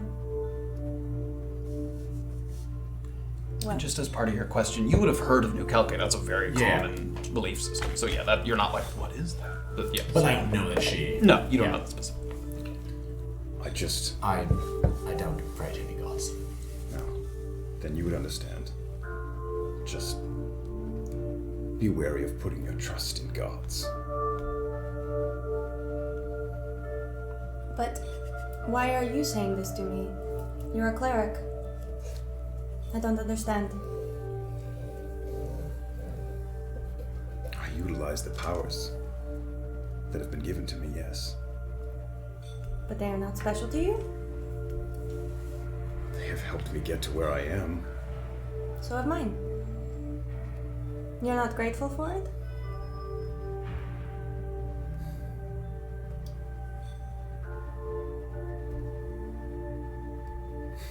Grateful. What do you mean? They gave you a gift. Yes? They gave me power, yes. Mm-hmm.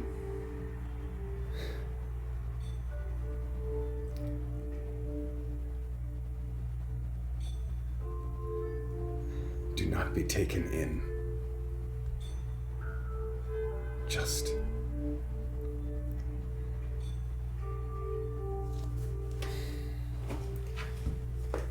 keep looking. Sure. And with the walls of Mukmu poised directly behind the New Kelke Church, it almost looks like a framed painting the way the pink sandstone contrasts with this dull walled background.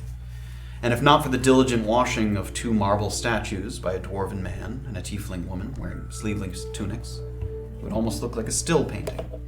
And you recognize the statues, the twin gods, Asina and Chakrunka, purveyors of laughter and mischief, with their thin limbs and decorative masks sort of carved into the marble, floating just in front of their faces. The New Kelkian gods have these masks that sort of cover their face at all times. They're sort of have these different sort of shapes and feathers and things that denote the gods. And the church isn't grandiose, but it has a nice symmetry, and it has these sort of conical extensions off of the main hall. And a few citizens are coming to and from the building. And occasionally you spot someone exiting with bits of ash that are spread just above the eyebrows, a sign that's familiar to you. It's a completed prayer ritual. At the end of the prayer ritual, sort of wipe bits of ash up above your eyebrows. And moving forward, you pass through a stone archway that opens up into a spacious chamber. And nearly the entirety of the church is in this one single room, this big open room with a big, large pillar in the center. And there's 2 hallways that are sort of extending off in 2 directions, but it looks like they seem to be offices or living quarters for some of the clergy here. But all the activity is focused on this central room. It has this beautiful floor-to-ceiling mural that runs the length of the 3 walls in this open room. And though the mural's continuous, each of the primary New Kelkian gods is depicted at a different point. And there's marble lecterns with a small bowl carved into the surface of each of them. Bits of ash sprinkled inside with a curved fire steel blade attached to a small chain that's hanging on the side. And this ritual is familiar to you. You would go to the god that you wanted to pray to, and you sort of light a little fire, you say your prayer, and as the fire burns out, you take the ash and you wipe it over your eyebrows as a sort of completing of the ritual. And about 4 feet off of the wall, in a U shape, is a wooden railing. And this would be familiar as well. Even though one may come to offer prayers to one particular god, it's considered discourteous to not at least acknowledge them all in passing. So you sort of go around this ring, and you go and you sort of acknowledge each of them, but you can pray at one specific one. You don't need to pray to each one. And the center column is the tile mosaic depicting the mother god, Unkoi. Lightning firing from her fingertips, and rock formations erupting from the ground. And a young man, having completed a prayer, he touches his forehead to the mosaic of the mother god, closes his eyes, gets up, and he turns to exit, having sort of completed his prayer. And you guys enter in. And you see a few people about. What do you do? I recognize anybody? Any of the people? Yeah. Make a investigation check. What am I doing? How dare. 12. You scan around and you don't see anyone from town that you recognize here, or anyone that catches your eye? At the risk of being repetitive, do I recognize anyone? No. Great. Yeah. And as you guys are kind of standing there for a moment, a man comes up who's wearing sort of a simple gray robe.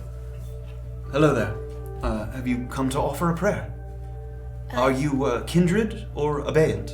And these terms would also be familiar to you. Okay. Basically, everyone falls into 2 categories in New Kelki. You're kindred, which means you're one of us, you're one of kin, you pray to the New Kelkian gods, or you're abeyant. And abeyant is a word that means like suspended. The people who believe in New Kelki, they don't believe that everyone else is like a heathen or a heretic or something like that. They just think they've kind of lost their way and that someday they will come back to be part of New Kelkian sort of way of life. Okay. So he's asking you if you're kindred or abeyant. Kindred, but I've actually have never had the opportunity to be in a temple before. Oh. Or really pray, actually. So. Not to worry. Welcome to New Kelki of the Moon. May I guide you all through a ritual? I wouldn't mind, but I would hate to speak for my friends.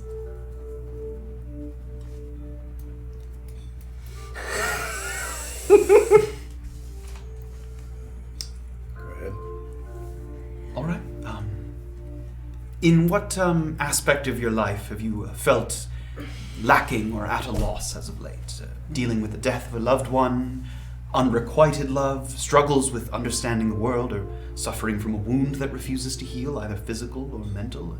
Any number of things. What's on your mind? Oh my goodness, that's such a question. I've been struggling with not knowing much answers, actually. Excellent. I highly recommend Yachake, the god of learning and wisdom. Mm-hmm. Excellent. Anyone else? Or? Sounds good. All right. There's this lovely lady back home that I just can't get over. Excellent. Irks Orba a little bit. I recommend Kuya, the god of love and lust. Thank you. Excellent. And he goes in and he sort of goes to a sort of wooden lectern kind of thing, and he pulls out these little bundles. And these, you've heard of these also. This is a beseechery, and anyone who wants to pray, they get this little thing, and it's sort of a bundle of sort of fire cloth and some ash, some like little sticks and things, and a piece of flint. So you sort of take this to the prayer, and he sort of holds it up. He takes 2 of them. Come with me. Okay. And he leads you around sort of through the ring here, and he doesn't sort of judge you or expect anything of you, but he politely nods to sort of each of the pictures of the gods as he goes by. And the first one they get to is Yachake, the god of learning. Mm-hmm. And he sort of takes one of these beseecheries and he puts it in the bowl and he unties it a little bit. So you take the fire steel here, and he sort of picks up the thing on the chain. strike the flint, light the wool and the cloth, and as it burns down, you say your prayer, and when it's done burning, you take the ashes and you wipe them over your eyebrows. Okay. Do I have to say the prayer out loud? Usually I write mine down. That's fine. Or you can say it very quietly. Okay. It's a personal mission. Okay. Please. Orba begins to do it. Sure. Make a dexterity check for me. Oh, yes, right. Cut yourself. Dexterity. 13. 15, great. So you strike, the fire's deal, and you see the sparks kind of flying off. And a couple of them hit the fire cloth, and it sort of starts to smolder a little bit, and a little bit of little plume of smoke, and then it kind of goes out. It looks like you didn't quite catch it. Go ahead. Try again. Go ahead. Make an experiment. Nat 20. Hey. You sort of, and you give it a good hit, and as he does, a nice big spark comes out, and it sort of lights it for a second, and it goes out immediately. And the man standing there sort of Orba. might be a faulty beseecher. Maybe- Here, try another No. one. And he, Maybe another time. it happens sometimes. The cloth could be damp.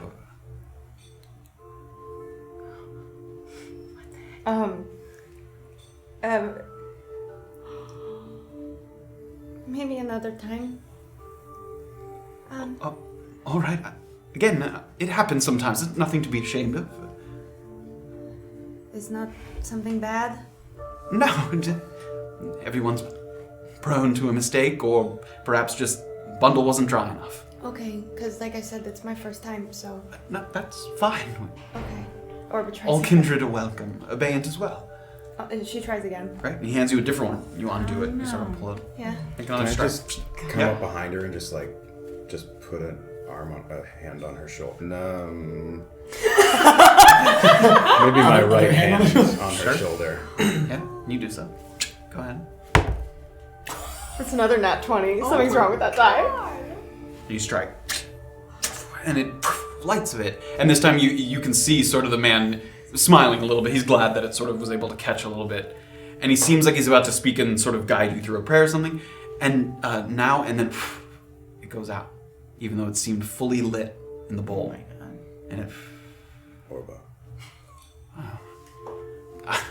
Someone might have poured some water in there or something by accident. It's possible the bowl needs to be cleaned out. Orba, I think it's best if we just leave it be for now. Could I just say a few words at the bar, the banister, perhaps? You could talk to the mother god, perhaps. Okay, thank you. He sort of guides you. Did you want to, the god of love? Perhaps that bowl is better equipped. Is it purely romantic love, this god? Oh, And he no, sort of looks Lisa. around. No, not necessarily. No, Kui is the god of love and lust, Erland. Yes.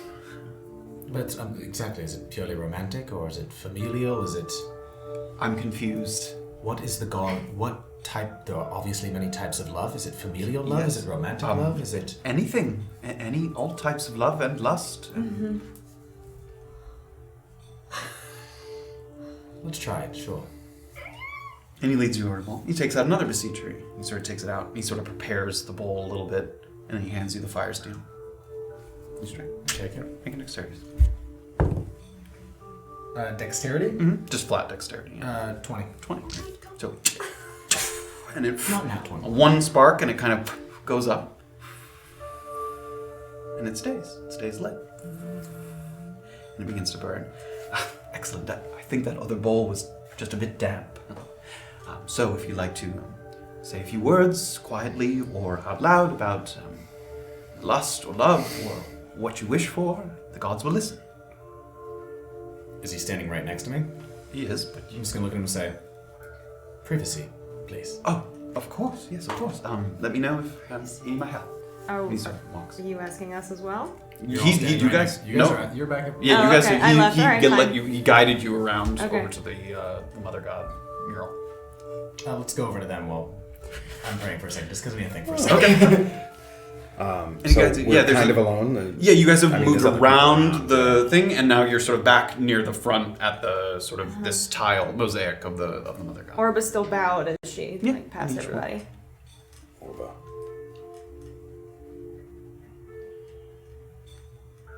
Yes. I'm sorry if you wanted to see that through, but I can't help but thinking that there's some other force at work there. Well, you did theorize that it wasn't my god who was talking to me, so maybe you were right. I'm sure it's not anything you did. It could even just be my presence here, and nothing to do with you. I don't really know, Graven. I don't want to talk about it. And Orba just goes, and I don't think she's gonna pray. I think she's just gonna stand and like look at the mosaic and stuff. But she's not gonna pray. Orba. Not all gods are generous. Not all gods tell the truth. Some lie. Okay. Orba seems like she's starting to get it a little bit. Okay. I'm just gonna... When I was your age,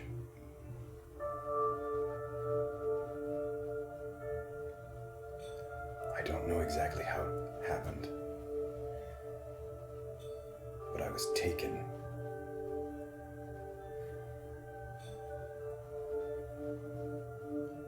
away from my family and lied to.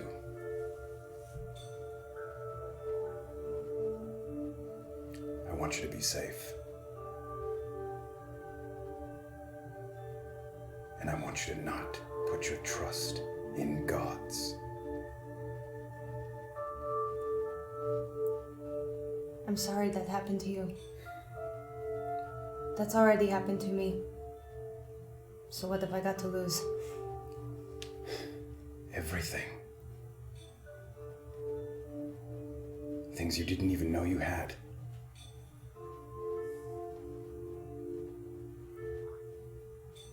Okay. I understand. Okay, Mind if I just take a moment? of course. Thank you. And she goes to just looking. She takes a moment. And as that sort of somber conversation's happening, we'll go over to Erland's lusty dream happening over here. Is there anything you wanted to say?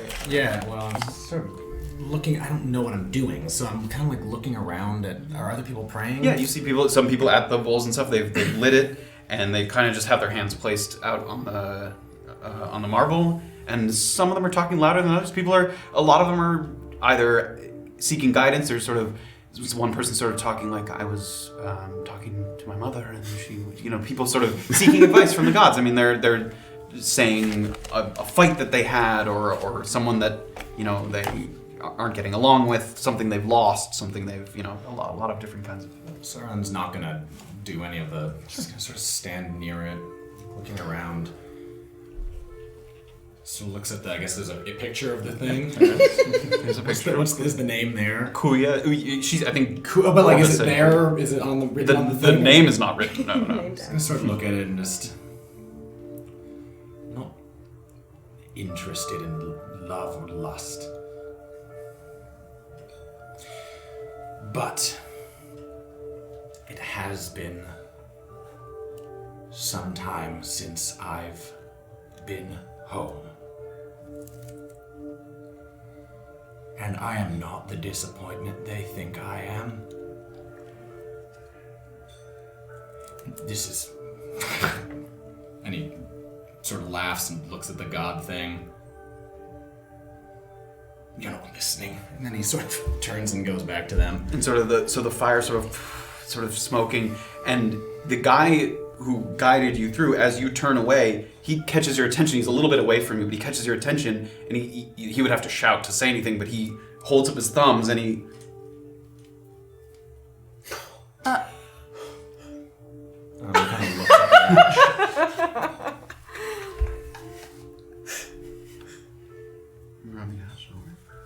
feel a sort of warmth. And the fire kind of has smoldered out. And you sort of feel not entirely different, but a little sort of energy.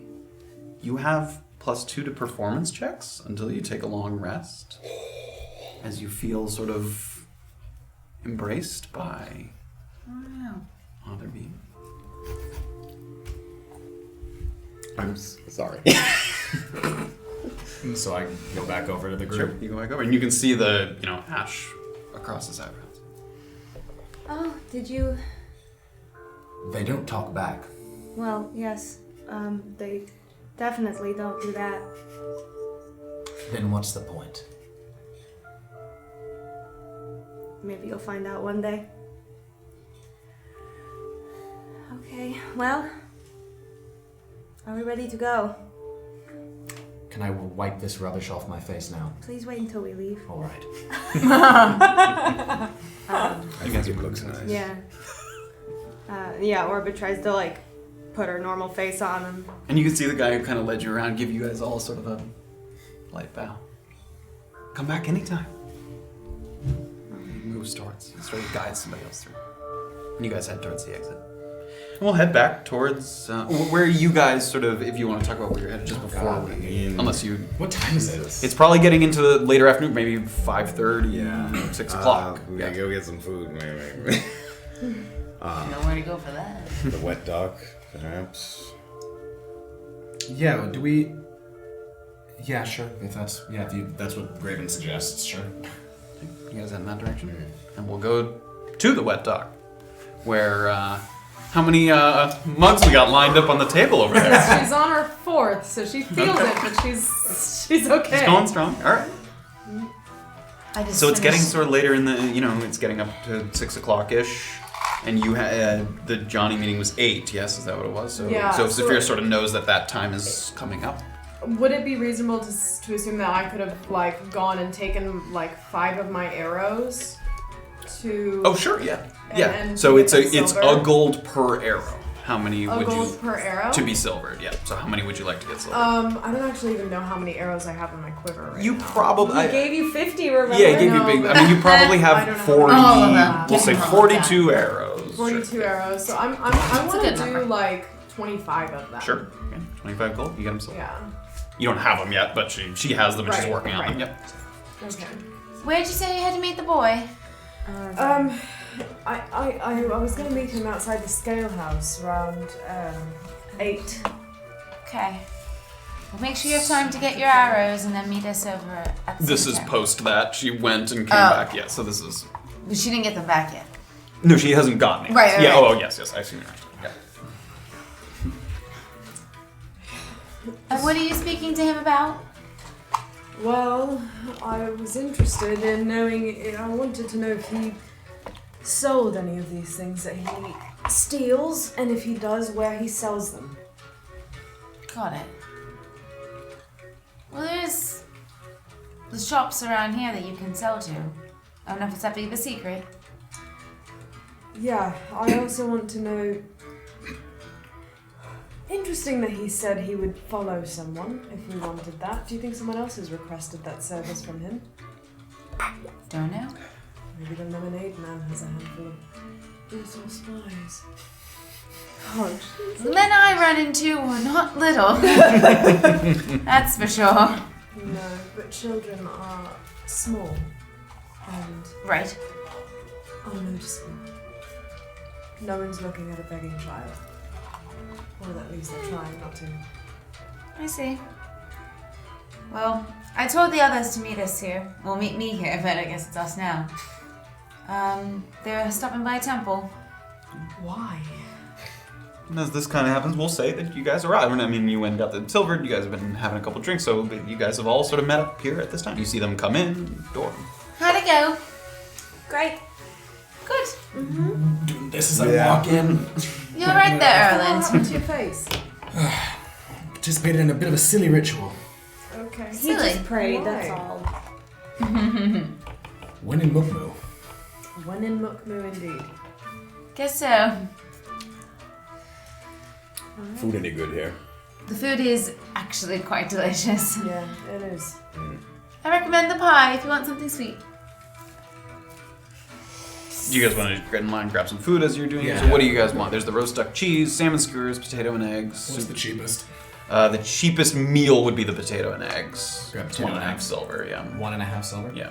Potato. Okay, same. One potato. Just the potato? Just the potato. Say 4 copper for Can I the see sort of Graven cooked like potato. ordering just the one potato? Like, Graven, do you need some money for anything else? Yeah, you're a big bloke. You want to survive on that potato. From across the kitchen. That's a big bloke over there. Thank you for your concern. Place your hand, yeah. Alright. Orba's not hungry. She just sits down next to Okay. him. Oh, So but you you guys- don't want anything. No, I'm not really hungry, but thank you. Is Graven standing up in line, kind of like in a Yeah, place? they're where- waiting for their food. Yeah. Is he like him and Erland are like right in line next to each other? Erland ordered first, so you could probably get Graven alone for a second, yeah, if you need. And it's Can loud I, in here Can I too. just kind of run up and under the Yeah. guise of kind of getting another ale or maybe something like that, you can't run up to. Yeah, someone's like, "Oh, don't cut the line." I'm not, and then just kind of. I turned to him. She's with me. Oh, all right. Oh. Just wanted to draw your attention to something. I was sat in here earlier. There was a city official said that you were the second Goliath he'd seen come through here. Don't know who the first was. Not sure if we should ask. But I thought if anyone should know, it should Second be you. Goliath. Second Goliath they'd seen pass through here. Yes. Recently, I think. I didn't get any Male, other information. female? I tried. Anything. Anything. Did you? Yeah. Look, it didn't. I don't know how to explain why it didn't go to plan. I didn't get any information, but I'm sure that we can get information if you should want. I just. City official. Someone from the reserves. No, right? Well, it was. They were wearing it the. It could be a guard, yeah. Okay. They were wearing that Would yellow. I black band. recognize the guy again? Probably if I saw him Yeah, again. maybe if you saw him, yeah, you got a pretty good look at Did it him. sound like they were looking for them? It sounded like something he was saying in casual conversation, but Just- I'm being aware to keep my voice. Yeah, You know. and it's loud. I mean, this place is lively. There's a lot of. He. Look, if we can find a way to maybe hang around the reserves or something, I would recognize the man. I could point him out to you. We could ask someone. If he's already we could speaking try about to- Goliaths, I probably shouldn't be walking around there. Well, someone needs to figure out who does. Because if it was Bourage, and if he's involved in any of this, then we need to know. Who? Fuck's sake! Bourage! Don't do that. Look, I'm trying to be helpful. I'm being discreet. I'm not discreet all the time, by the way. I could have just announced this to the whole group, which I didn't think you'd like, so I came up to you privately. Thank you. Temper that enthusiasm, but yes, you're welcome. Did I offend you? Bourage. Bourage? Who's Bourage? Yes, you know who Bourage is. Don't think we've had this conversation. Have we? I don't. Do you need to do a check on what you guys know? I Because don't. Yeah, No, well, didn't I She Armand- knows the name. I know She the knows name, Bourage and exists. I know- I But don't she know don't- if she I don't knows think that she there's knows any anything. relation. Just that. No. so Yeah, I Goliath. do. You said to all of us that he was a childhood friend. No, I don't think he did is say not. that to her. But yeah. when you were She talking to would've known. Armand, she knows who that Bourage is somewhat affiliated with the Alcravos. No, I waited till they left before I told them. Oh. No, or didn't I? Saying things that I don't know. The only person I've talked to Bourage about is you. Right. No. But has So I Armand talked to them all about? No, because they okay, were no, talking no, in no, reference So, to me. so yeah, no. Everyone knows that Bourage exists on the ledger. Yeah. I asked Armand about Bourage, so you know that he is a Goliath, but Yeah. you do not know that Graven has any relationship to him. But you know that Bourage. But when we found had the the guy house who was registered. Bourage, you wanted to ask about He him. was unconscious. When we told you that we passed the guy who was posing as Bourage, I don't think I said anything. But you know that Bourage had the house registered, right? Yes, you were I with do. Polnick for Right. that. Yeah. But what I'm getting at is that She for doesn't me, know that Graven has any any a connection. relationship. Yes. For me to be like who, she wouldn't be like, she oh, wouldn't he be knows. like. Well, I mean, That would be a little suspicious. It's a little weird considering we have seen his name a bunch of times. If you acted... okay, well... Not that he would have any knowledge of who Oh, this don't is. do that. I'm sorry, what did I do? I think we're What okay. was it? Was it your phone? The ruling is thusly, Okay. you don't know that he has any association beyond what you know about the group is that you've seen that name a few times. Okay. But yeah, you don't know that he has a particular Yeah, association with the him. name. Yeah. Other All than right. that, he's a Goliath and Yeah. that they're the same race. Okay. Look, I Did just you thought hear that name? No, but it's the only other Goliath I know, and Oh, don't do that. It's funny. Okay, well, I figured if maybe they were looking for a Goliath, you might want to know about it. Thank you. Don't get too quiet. Thank you. I wasn't curt. Thank you. Look, I'm not saying that we have to keep it a secret from the group. I just figured I should tell you first. I appreciate it. And maybe I should lay low if the people are looking for Goliaths in this Maybe town. we should tell the group to see if we can't get all hands on deck, figure out Alright. what's going on. Alright. You guys have a moment. Here's your eating at the table. Yeah. You guys have all brought your trays back. Couple more hours till we go back for our silvered weapons and gloves. Yeah, by the time you guys are done eating with your meal, it'll be getting close Time. to, it'll, at least for you to go meet Johnny and for potentially to go back and get your weapons, yeah. Why did Massive let you go? Last I spoke with him, you were wanted. Yeah, well, why did he call to get me in the first place? I told you all the information I had. Yeah, he called to get you because you deserted, which I believe is a criminal offense of some sort, so why did he let you go? That's a good point. Look, he extended an offer to me, I think out of... People like me, you know, there are some people who like me. I know that you're not one of them, but This there are has people less who to like do me. about liking or not liking and more... Truly, a few days ago, you were wanted by him for a literal crime. Look, I think the circumstances surrounding my desertion are a bit, I don't know, exculpatory. You mean the sort of witnessing of invulnerable men? Yeah, and my commander was not my favorite person in the world. Sure. Is Massive... Does he know who your commander was? Yeah, I imagine he would have all that information. What sort of... I'm right? Like he would, as part of the Broken Crown, he would know who I served under, and like I don't know that it's particularly important to him, but I don't I'm think sure you he has know that. access to that info. If He wants probably it. knows people on the other continent, but I mean, Yeah. Massive serves in Antisuyu, not in Kira. Yeah. It's first impossible he doesn't know anything about your military history. What sort of deal did you strike with Massive for your freedom? I didn't strike a deal for my freedom. He wasn't threatening me. He was. I didn't know what to expect when I got into the carriage. Honestly, I thought he was after me too, but he didn't seem to be. He seemed. So you're no longer wanted. You said you just... You No, said you I'm struck... absolutely wanted. I'm just not wanted by him in particular. That's nice. You said you struck a deal with him. What sort of deal did you strike No, then? I If you... didn't say. I said that he offered me Oh, so... clemency. If I ever wanted to return home, he offered me a pathway, a way in which to do so. He has that sort of pull where you're from?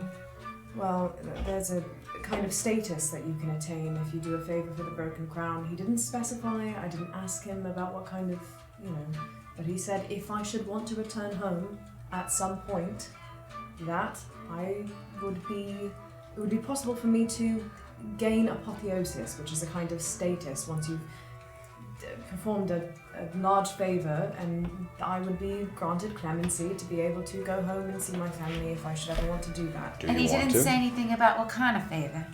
No, he didn't. I Do don't you know. want to go Can home? I see if he did or did not say Make an what kind of favor? Yeah, there it is. 7. You can't tell. It's hard to tell. I mean, Do you want to go home?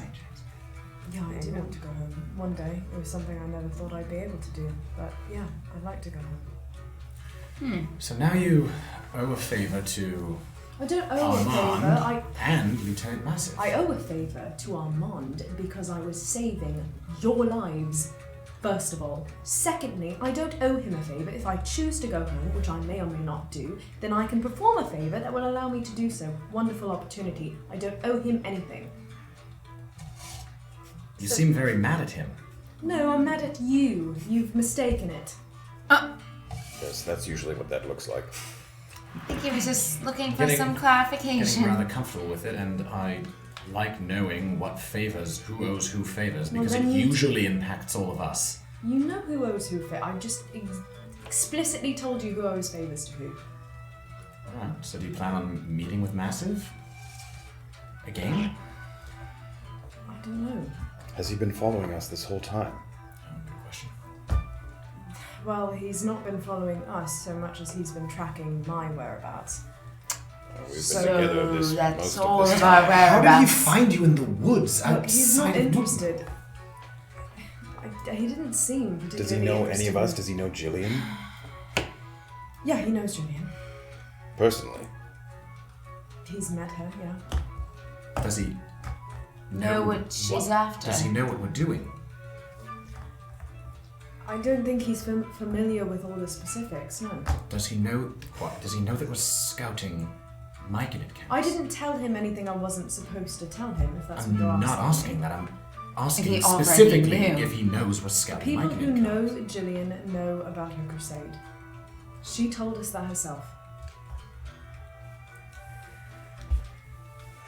You Well, guys are sort of finishing up your meal. with that, What do we need to do this evening? get back our Gotta get the weapons weapons from the smithy. and head over to the cemetery. At midnight, yes. But It's gonna be a I long assume night. the blacksmith closes before then, so we Yes. should head over soon. We've got to get some rest in the morning should we survive the attack of the spirits. Should Should we survive? Oh my goodness. How Oh, many it's drinks have a you had, joke, Safira? for fuck's Why don't you sake. go meet your little boy? Oh, you're meeting? This little boy. Where is this your Who are you meeting? She's Graven. quite into knowing. I think we should maybe talk to her. Just Who are you meeting? You're Oh, meeting yes. The 10-year-old boy the that thief, she thinks the that thief is boy. going to be very useful in our journey. I had an idea that if someone wanted to sell a stolen good, someone who steals goods might know where to find that. Why is that so difficult to I believe? don't think that that's a bad idea at all. Oh. Well, great. Then I'll continue to do it. What Thank sort you. of stolen goods are you looking for? I'm not looking for. What do you mean? I'm looking for the market itself. I'm looking for the trade of illegal goods. I want to figure out how it's trafficked. I want to figure out how people purchase them. I want to figure out how we, Oh, you know what? I might have a lead on that actually. Quietly. Apparently, Wesley, who runs the bubble shop, sells spell scrolls. They're apparently illegal in Mukmu, but he sells them. Don't you have one right now? Yeah. Well, be careful. Just don't take it out in public. I Take it think out. if somebody opens my bag, I'm in a lot more trouble than just a spell scroll. What's in your bag? The mask, Ah, yes. right. says Well- Orba very quickly. What time are you meeting this boy at? I said 8 o'clock. Here? No, around the scale house. I have to go to the moon. It's getting close to time to have to head over. Trying to Yeah, get there by I that think time. you should head that way. Look, before we go, Graven, I told him just because I figured it was polite to tell him first, but I went in here earlier today with the intention of doing some reconnaissance, which I'm just apparently terrible at. But there was an officer of the reserves, I think, and he mentioned that Graven was the second Goliath he'd seen come through Mukmu. Did he mention me by name? No. He just said- He just said He just said there's another Goliath. Look, there are lots of. There's another. This is the other Goliath that I've seen. Well, Like, not- something like that. Not to be that person, but do we think it's Booraj? That's what I said. I think it's worth someone maybe trying to get some information out of one of the people in the reserves. That might be something to I'm do sorry, tomorrow. is that too much work? No, it's No, just this but- might be something we need to do tomorrow. I agree with Erland. We have quite a lot on our plates It's for too much tonight. tonight, but maybe yes, tomorrow or another time. It would be Also- an investigation. Apparently, you were nearly killed. Maybe we should share that with What? What? You can take a moment to recap the events. Do you want to? If you want to. Once recap. again, Safira, I believe I stated earlier when I walked in the door that I can tell my own stories. Yes, I know. You have a habit of talking about my happenings and my doings without me having any sort of input. Yeah. So if you have a wouldn't habit of mind- not talking about your happenings. I didn't and think it doings. was quite important at this time since we have a big project ahead of us tonight. We do. So perhaps a story for after the ghosts? As long as you're okay, Beezaura. I'm fine for now. Thank you, Orba. Uh-huh. I would also like to meet with this little boy now if you're leaving. Yeah, you can come with me. I if can you pick want up to. your gloves for you, Erland. He's only Thank you. expecting one person, so, you know. I'll be on my best behavior. Are you good with kids? In what way? I don't This intend 10-year-old boy yeah, is you're one of more those on his adult own people. than I think we've ever been in our lives, so he must be a bit of a mature I'll child. behave myself. Right, okay. Shall we? The three of us will go to the smithy. up on I don't quite know where I'm going yet. Okay. So, Well, we'll follow Erland and Safira.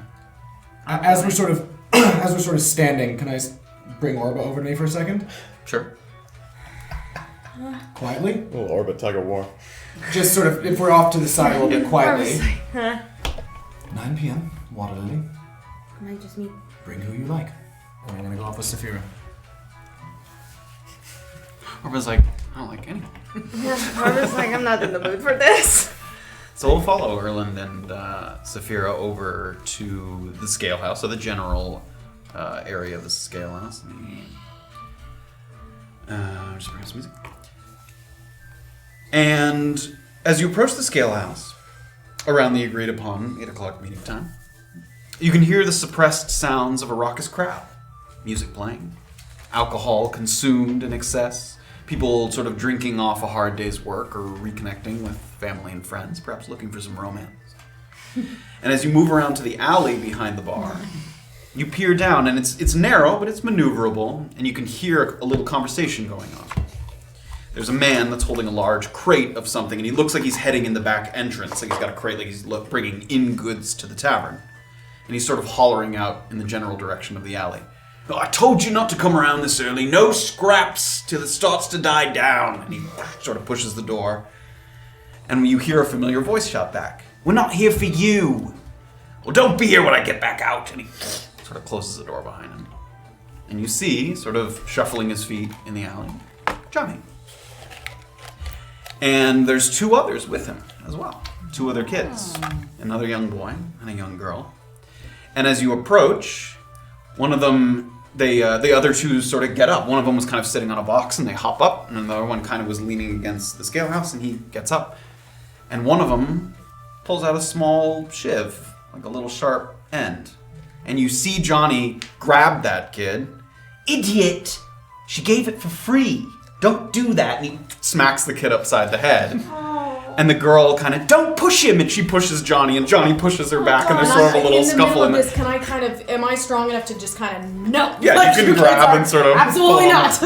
And they sort of, there's a little bit of scuffling, and then it calms down. You're both there, right? It's Yeah, two of you? Erland's sort of behind her a few Erland's steps. just like, what Yeah. the heck am I doing? And the little boy who had the shiv, can I look at him? Yeah. You make that yourself. Yeah? Mind if I see it for a second? And he hands it out. And it looks like, it's not even a blade. It's a piece of metal that looks like it got cracked, and so it has a sharp point on the end of it. So I kind of like, I'm gonna look at it for a second and hand it back and say, "Clever." I'll hand it back to him. He sort of nervously kind of puts it in his Gonna pocket. use that on me, were you? No. What were you Thanks. doing with it then? Just, no, for protection in life. Have you ever had to use it before? No. Right. Well, I hope you never do have to use it. Johnny, I had a question for you. Yeah. Max said you wanted to see me. Yeah. Just wanted to know, sometimes you steal things, right? And he sort of immediately starts to get a little nervous, and the kids are kind of... Look, I'm not after you. I'm interested in knowing... Let's say I'd stolen something, which I haven't, but if I had, Right. where would I want to sell this thing that I've stolen? He sort of crosses his arms, and he sort of points behind you. Who's that? This is my friend Erland, who's being very strange. What? It's not good with kids. Well, I wouldn't know where to do that. You're a liar, Johnny. How much is it worth to you? Well... How much would you need for food, shelter, for a week? 10 gold. 10 gold. And would I would know that that's like way Yes, you would know that that's way- exorbitant. Like 2 gold would That's probably like, get him, like, yeah. For a basic room and board and a couple, Yeah. be like, yes, that would be. He would be living the life. Yeah. Fluffy bed. yeah. The Good bee's old life. fluffy bed. Could use one of those. How about this, Johnny? I'll give you 2 gold, and I'll write a letter to your mother's family, see where she got off to. Maybe for passing through, I can try to find her. Ginny, you said her name was, right? Ginny Paisley. Yeah, but I don't want you to do that. You don't want to see your mother again? No, Why not? she's gone. Because she left? I don't know. Hasn't come back. I'll take the 2 gold though. Okay. So I'll Turning toss him 2 gold. So, where am I going tonight? Well, if it's just a random stolen item that couldn't be tracked, I'd just take it to any general store, Hayes and things. But if you're trying to offload something that has a family crest on it, or something that someone would recognize, go to Wesley. He buys and sells things on the down low.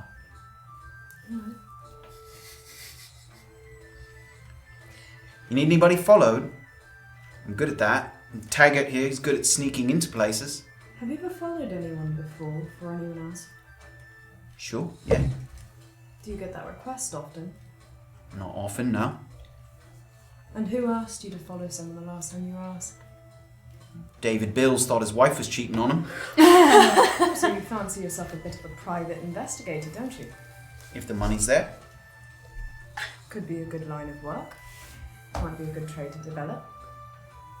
Someone you want to look at? Do you know anything about the Lemonade Man?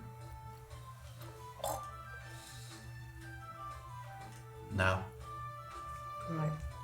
I'm not supposed to ask that question, am I? No. What happens to people who ask that question, Johnny? Nothing happens to him. You're just not supposed to ask unless you know what you want.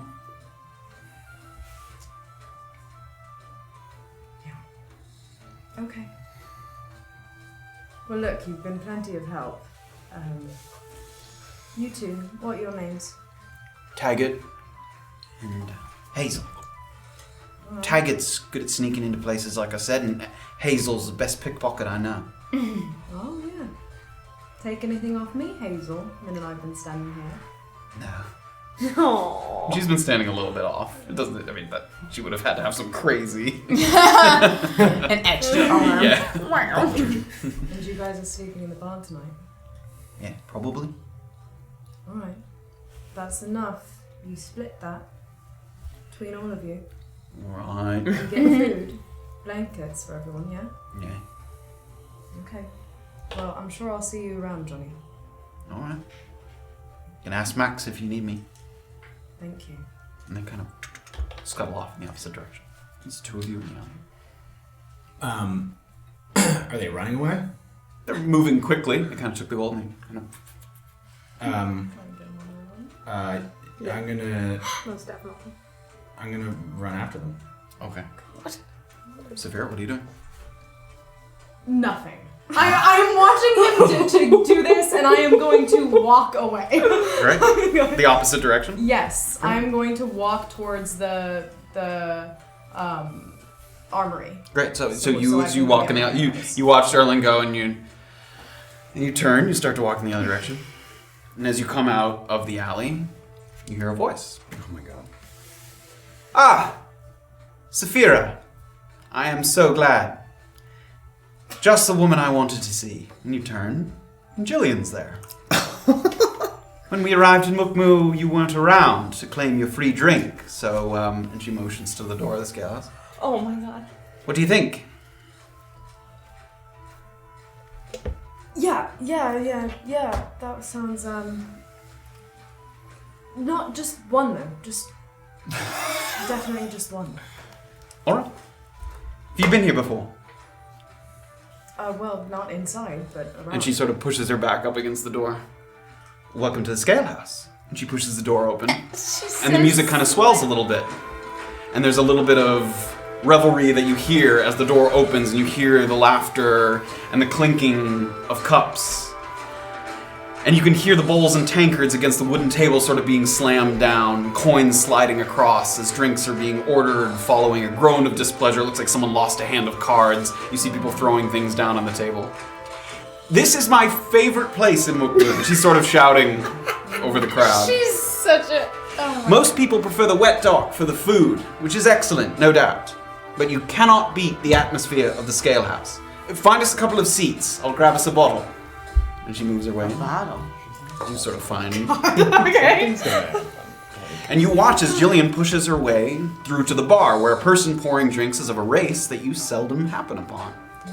Lizard-like facial features, with clawed hands, and scales of a coarse brown bronze complexion that reflects some of the golden lamplight that's flickering. And it makes the liquor bottles kind of light up and sparkle as it's shining off of his scales. This is a dragonborn.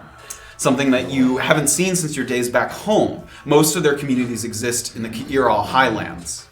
And this one looks well at home inside this tavern. He's sort of smiling, and he's laughing, and he's revealing sort of rows of sharp teeth as he smiles. And you see Jillian sort of flag him down, and they share smiles, and he puts a sort of taloned hand gently on her shoulder. And she leans over the bar, and she kind of points down at something, and he reaches and grabs it, and he gives it to her, and she sort of holds his face, and she gives him like a kiss on the side of the face. And she turns back, and she catches your eye, and she sort of shakes the bottle, and she goes over, and she sits down with you. And she puts it, and she has 2 cups as well that she puts down. She pops it, and she sort of pours. VK has the best mead in Mukmu. So she puts it on the thing, and she slides one over to you. Take it. Down in one, and she clinks. And she drinks the whole thing. I'm gonna put it down. And she puts it back, and she takes the bottle, and she refills her own glass. You are a curious creature, Safira. Somehow the most and least predictable person I've ever met. Yeah. You value the moral high ground so much, and yet you don't know what to do with it once you have it. You already are a good person, Safira. You should know that, so that when the time comes to do a small wrong for a greater purpose, you need not let it weigh on your conscience. I thought this was drugged, but now I sense it's a bribe. Have at it. And as soon as you drink, she takes the bottle and she pours again. God. These people that you come across in your travels, they will see you in a certain light, but they are only part of 1 or 2 chapters in your book. If you flip to a random page and the main character was making a difficult choice and you stopped reading, you might think them a villain because you don't know better.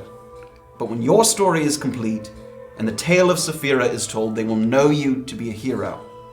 I believe that. I'm not interested in being a hero. That's not the point.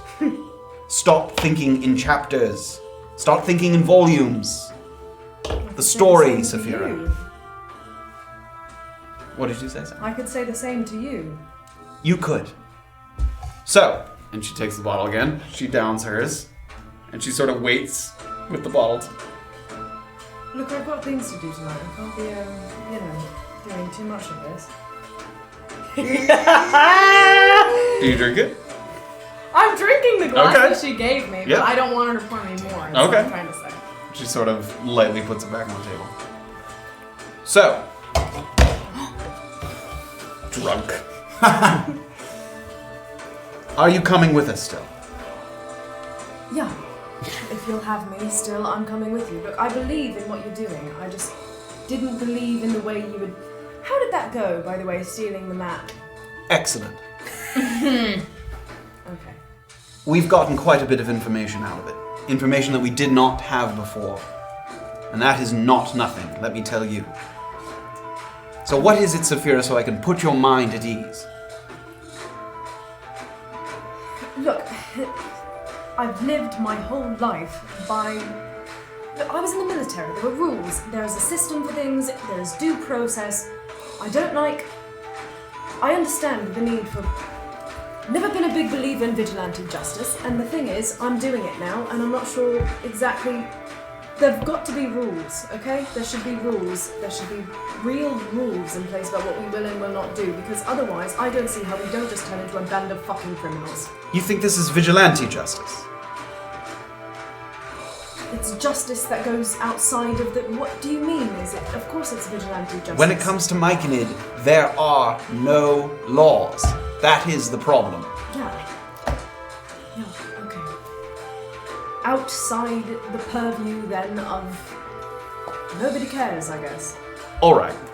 You don't want to blow it up. So what then? No, I'm not... Put your tactical mind to use and tell me. What would you do? I don't know, you're a spy, aren't you? Operatives are not spies. Okay, an operative then. An operative who could presumably infiltrate the... I don't know, we have to figure out who the... I don't know. Yes, I'm gonna blow up the camp with you, that's fine. You're not blowing up the camp with Oh, me. well, no, but I'll go scout it with you to help you blow it up, and whoever you hire to blow it up, I'll have them blow it up. You are putting my mind at ease, for sure. I'm asking you, Safira, what would you do? What do we find there that puts your mind at ease? What can we use? Say we go there and we find a supplier, a distributor. What then? Well, then you find out who's supplying the supplier, whose money is involved in this, who are the real players in this game, what's at stake here? The problem does seem bigger than when I first started. Yeah. I think there's someone that we can consult. What do you mean consult? No one knows people like Armand. Okay. I think we can ask him. You want to consult with Armand, I do. and you trust him. I do. You trust him. I do. Okay. Consult with him in what capacity? I think that Armand could lead us to perhaps a bigger picture, the one you're looking for. Blow up the camps, sure, it goes away for a short time, but another one pops up. A problem. You don't for a second think that Armand might be a part of the big picture? Do you worry that? I do not. Well, yeah. Look, I think any help, if it can be trusted, is a good idea. So, if you want to bring Armand on board, I would support that decision. Alright. Well, I plan to go to Tuk-Tu anyway, even if I were to assemble my demolition team, as it were. Yeah. So perhaps the two of us will sit down with Armand. See what we can't find out. Okay, I'd love to sit down with Armand then. Do you feel a little better, Safira? And she pours another bit into your drink. Yeah, I feel loads better. I can't have any more than... I can't have any more than need. Alright. And it's like taking everything in her to not touch the glass of mead, but she's not touching it.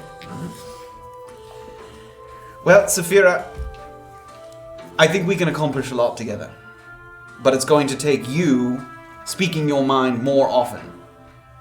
Speaking your mind more than just to say, don't, no, and not that.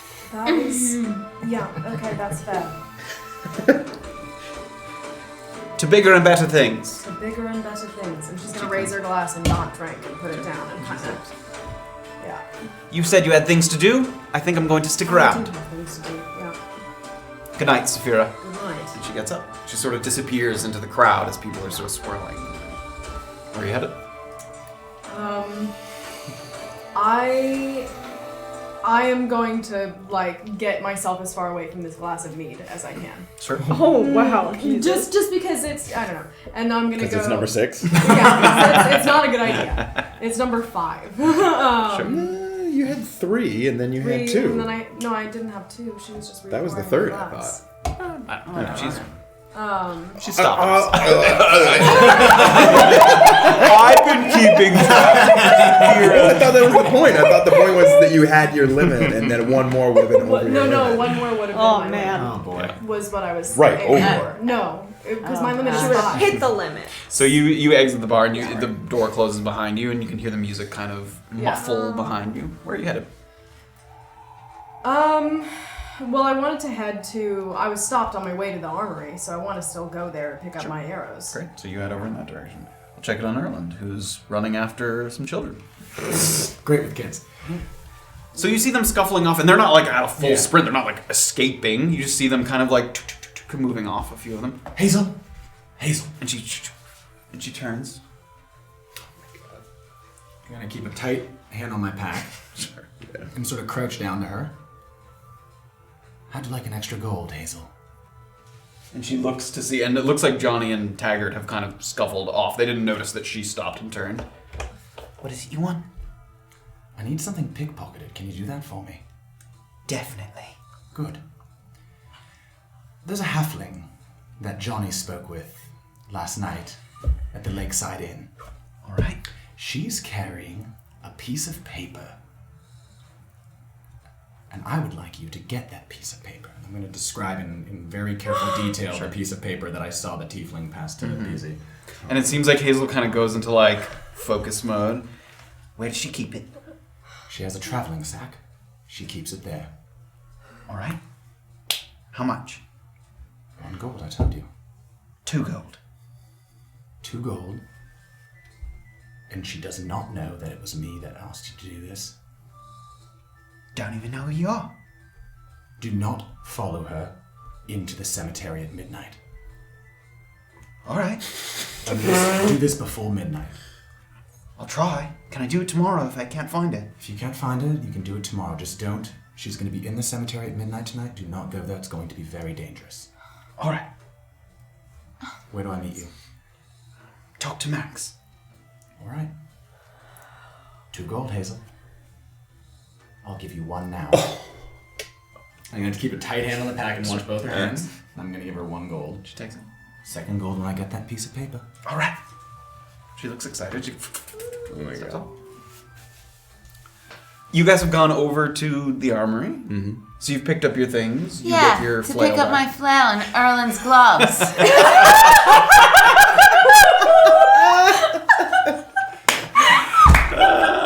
Oh my god. You get all of the items. She's done with them. I can't. You get the flail is silvered. The gloves are silvered. Was there? Oh, and a bunch of arrows. You got silvered as well. Oh, she did? Yeah. Yeah, That was before you guys all met up at the was because she told me. wet dock. Yeah. So you pick up the items. Where are you guys sort of headed after that? Very nice. Yeah, you see it has a nice shine to Yeah. it. The craftsmanship's very, very good. Does it add any like stats or anything? It doesn't add stats. It just it bypasses resistance to physical attacks. Cool. Yeah, so it makes it so it can sort of. I like it. It's got a nice. Yeah, at this point, it's not even used. You can see a reflection in the sort of spiked. Yeah. Still look pretty good.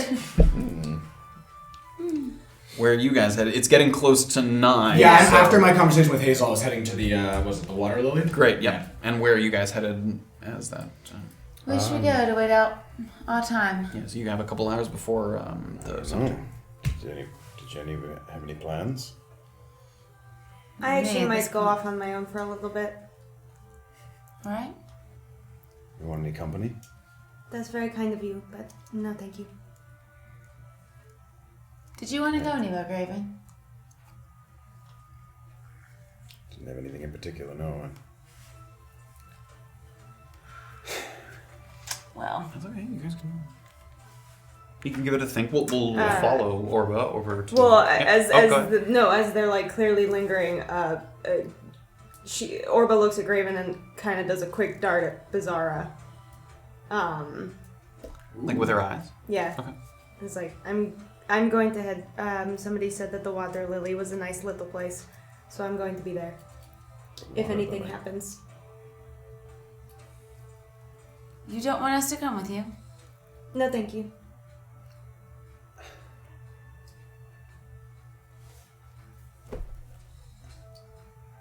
Water Lily? Mm-hmm. You said earlier you didn't want to go to the Lakafuya temple? Mm-hmm. Do you think we should go? No. Oh. The Lakafuyu also frequent that tavern. Oh, I didn't know that. I wasn't going for that reason. Okay. I promise. I didn't know. Be careful. Orba gives him like a stare and is like, okay. Normally I would ask to come with you, but I don't think I'd like to go there. Okay. Okay. Goodbye. And Orba turns and goes. You watching him? So we'll head over quickly to the Water Lily. And of the taverns that you've come across in Mukmu and Orange, we'll say Orba probably gets there first because Erland kind of went to the other end of town as kind of. Of the taverns you've come across, the Water Lily has the most kind of reserved atmosphere you've seen. In an area with a decent amount of activity, it seems odd that like an ale house or a pub would be a sort of beacon of tranquility, but the regulars are having very quiet, polite conversations while enjoying a cup of wine or ale. And nothing strikes you about the architecture of the building itself, but the interior walls are plastered with a variety of portraits, differing artistic styles depicting a lot of gods of New Kelke. It looks like some religious portraits of people of note. It seems like there's a sort of reverence of leaders of past, people who may have worked at temples in the city. Mm-hmm. And it's clear that the owner of this establishment is either a collector or a believer or both, based on this. And the churches have acknowledged his reverence with their patronage. Most of the men and women sitting here have the gray robes of the Lakafuyu. Others have noticeable bits of ash still clinging just above their eyebrows that seem like they came from the New Kelke temple. And passing by the tables, you catch a glimpse of someone sitting alone at a small counter in the back corner, a hood obscuring their face, and they're running fingers around the rim of a metal tankard, sort of back and forth quickly, kind of anxiously. They're sitting back there in the corner. Is there like a table nearby? Yeah. There's probably a few empty tables here. This place is not like packed like some of the other places have been, like the... Sure. Just to keep up appearances, Orba goes and gets an ale or something cheap. Sure. And grabs 4 copper for a sort of cup of ale. Okay. And then goes and sits into a table right near her. You sit down, and she hears you sit, and she kind of peeks up underneath her hood, and you see the face of Melody. Maybe we wait until your friend arrives. Orba nods as she lifts her glass. And I go back. And there's a few moments that pass by. Erland walks in. Before I walk in, I'm popping given its proximity to the natural studies. And Sure. I'm gonna pop the hood up and and enter in. And you see the same kind of scene. Peaceful, like a lot of polite, quiet conversations happening across tables. Do I see Orba? You do. Yeah. So I'm gonna walk over to the table. Great. And sit down next to Orba. Great. Melody kind of does a scan of the room, and it seems like she's satisfied that you haven't drawn attention to yourselves or any kind of thing, and she gets up and she sits across from you guys. Hello? Do you have it? The velvet pouch that we got a long time ago, I would imagine... Is there an item in that or something? Huh? What was that from? There was an item in it. Yeah, it was when we went to the tastings. We all got little velvet pouches to put personal items in. Yeah, you still have them. I would assume, as Orba was sitting at the bar or something, she was, quietly counting out gold. Sure. You have time to do that. She puts in... What was it? She puts in... You guys can take them out. How much were you guys putting in together? I don't know how much I was putting in. Oh, okay. How much? It's 300 is what we need. Yes, 300 is what you need. Oh, are you going to let me just throw mine in first? No, I have no idea. If you were counting gold, I have no idea. You guys haven't coordinated. Orba's feeling a little defeated, so she puts in all 218 gold.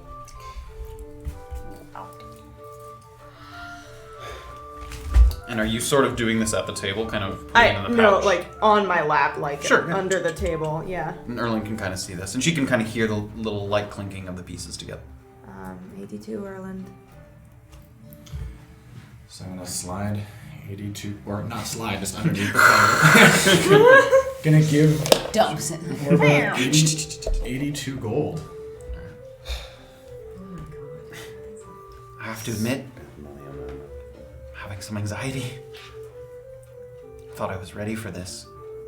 Played it over and over in my head. What I would do if the opportunity presented itself. but I don't even know you. Turning my back on friends and colleagues, respect, and I care for. The only thing I know about you is that you're a fucking rat. And she sort of says that loud and then gets quiet. Don't call him that. My point is, I'm trusting you with my future, and I can't help but wonder, is this how Grimari felt when he put you on that boat? We'll never know how Grimari felt. I guess not. I'd like for you to tell me what your intentions are in talking to Marvin. Put my mind at ease.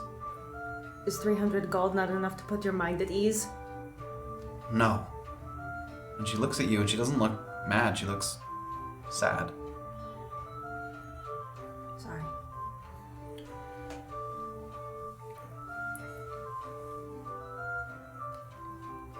We believe that Marvin can perhaps bring peace to this area. Or at least information that he might have can bring peace to this area. We have people coming to try and see Marvin more often than you'd think. Usually about trying to work out some kind of deal to get extract from him, because they know that the Institute's studying it. Are you not trying to do the same? Get some kind of connection with Marvin so you can get the extract? If we wanted to get extract, this feels like a very, very expensive way of getting it. People do crazy things when they can't get it the normal ways. Is Marvin still in control of all his facilities? Is he still conscious? Does he still... Like I said before, the last time I saw him, yeah, he seemed pretty okay. His mind was a little wandering, scattered, but again, I haven't seen him in probably a week. But yes, when I saw him, yes. How often are you attacked by myconid addicts? Once a week, someone will try. I didn't know myconid extract was so addicting. It can be, and I think they purposely try to limit how much goes into the city so they can create demand. They give it out or people get it in big amounts, and then all of a sudden it's gone for a while. People get stir crazy. What do? Angry, can't be consoled, won't listen. They're violent? Sometimes, yeah. I don't know how to convince you that we're not trying to get extract, other than this is a very, very roundabout way of doing it. Very expensive. Make a persuasion check.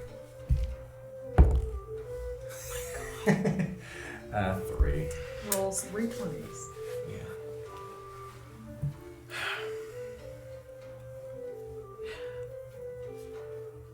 Okay, look. We agreed, and I'm here, so we may as well just do it. But you can't tell anyone that I had anything to do with this. I imagine some suspicion will arise when I disappear, and I imagine they'll go looking. So you can't say anything to anyone. I think that's a given. Do you think we're gonna run into anyone this evening? I don't know. Look, I have one more favor, and I'll give you the keys. I have here, and she reaches into her she has a little pouch on the side of her belt. And she pulls it out. And it's a little kind of burlap, it's like cinched at the top, and it's like this big, like a walnut size. It's like a little pouch. And there's also a note attached to the outside of it. This is a kali and charcoal pellet. It's a work in progress, and the Institute has been unwilling so far to allow outside volunteers to try it, even if they understand the risks. Studying it in a controlled environment is the only way to make meaningful progress, and I understand that. I do. But there's a man named Valklav Foyle who's been begging to get his hands on some. He's suffering from an unknown affliction that he thinks may be some kind of poison in his body. He seemed desperate, and I figure if I'm going to burn a bridge, I may as well burn it all the way down. I'd like you to deliver this to him with the note attached. I would have done it myself, but I went to his house, and his neighbor said that he went to Tuktu to seek treatment or advice. I don't know, but he's supposed to come back tomorrow. I'll be gone by then, so if you could just make sure he'd get it, I'd appreciate that. Of course. She gives it over. It's a little pouch, and it feels kind of grainy, it almost has feels like it has dirt inside, like a dirt clod or something. And there's a little note attached to it. I'll put it in my. It's big. I can put it in Yeah, my it's bag, small. Yeah. And the note is sealed with a little sort of wax seal. Good. Oh my god. Not Look, if you go there and he's not there, just get rid of it. Don't give it to someone else. Okay? No neighbors, no nothing. Just get rid of it. And what do you think this does? My team at the Institute was working on... There's a plant called Kali Nalini. You know this, the lily of life. That's what you saw when they were at they were these potted plants. It draws nutrients from other things that it touches, and it can be harmful to ingest, but we've been working on a special variant. By compacting a small portion of its petals and blending it with some charcoal that's been heated, we've been working on a pellet that's mashed into, and if you ingest it, the porous nature of the charcoal and the absorbing nature of the plant takes poisons out of your body, and you pass it through. That's the theory, anyway. It's been pretty good so far. We've tested it on animals, things like that. Just poisons? That's the hope, yeah. That's pretty impressive. It is. We're very excited about it, but it's not really ready. I really want him to try it. He seemed desperate, and I don't know what other option he has. The last time he saw us, he was in bad shape. Where does he live? She describes it to you. There isn't a number on the map, but it's up on the north end, and it's very close to that number 14. It's not number 14, but it's in that little alcove on the top side of the north end of Mukmu. And she describes where it is.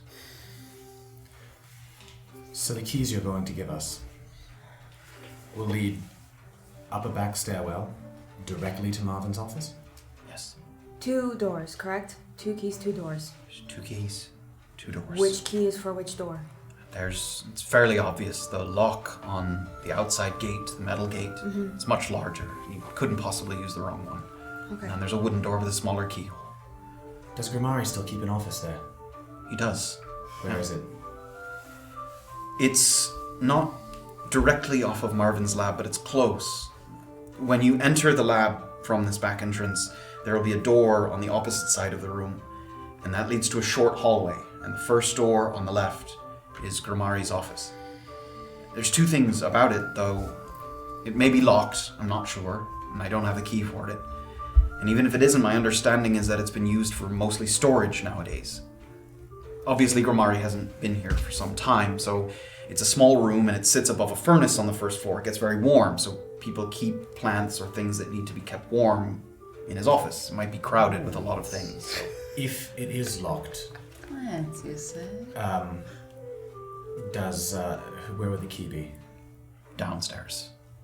Where? There's a room right behind where you met us. The one that Ethan went into. Yes. There is security at night now. Yes. What sort of security? City watch. You sort of have 2 options. You can do whatever you want, but I wouldn't go to try to go during the day. There's too many people at the Institute. At nighttime, there will be more guards surveying the perimeter, but once you get inside, there will be less. I leave that up to you. The back entrance doesn't give us access in any way to the front. You'd be going through a number of doors and stairwells before you get downstairs.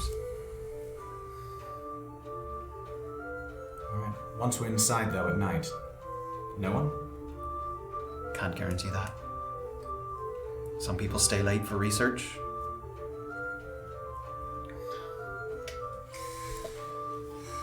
Is there any, can you sort of describe the layout of how many floors are there?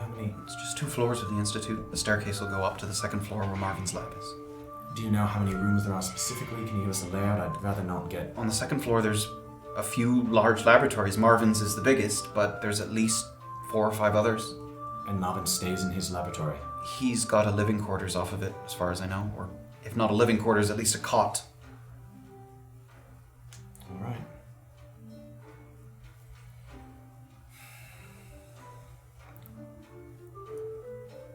What time should we go now? If you want to.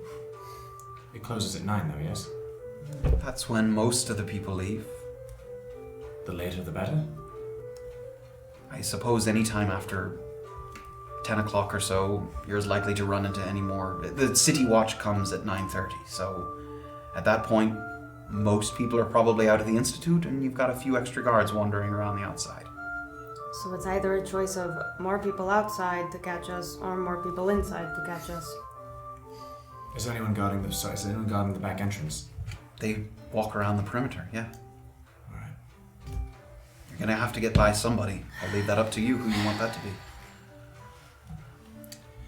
During the day, the stairwell. The stairwell goes directly into Marvin's office. Yes. There's no one inside then. There would be no one between the back entrance and Marvin's office during the day. If you're dedicated to trying to get into Grimari's office and then go down the stairs and then behind the thing and into the door there. Just to get into Marvin's office during the day, we should be able to waltz right in. You should be able to do that at night as well. I don't know what you mean. Well, but at night, there are guards. But the perimeter is guarded. There's still guards during the day, just less of them. Oh, goodness. And there's also gardeners, people working on the lawn. Right. Oh yes, the gardener you met. Not to mention the wall is not totally solid. You're also more likely to be spotted by a random person. Right. All right. Nighttime it is.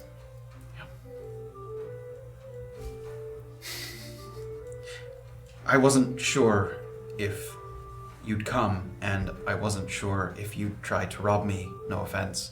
So I've left the keys at the Lakeside Inn under a name. That is absolutely not what we agreed on. No, I'm sorry. It's under a name. Reginald. Go say that you're him, and pick it up. You actually think that we're going to let you walk away with 300 gold with no guarantee that the keys are actually at the Lakeside Inn? Yes. How long would it take to walk to the Lakeside Inn? From you guys in the water, 20 minutes. 20 minutes?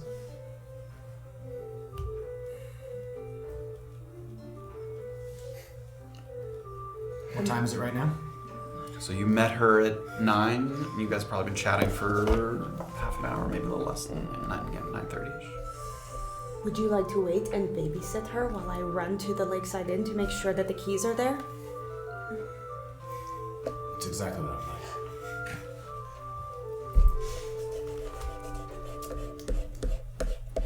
Orba gets up. I want to hold it.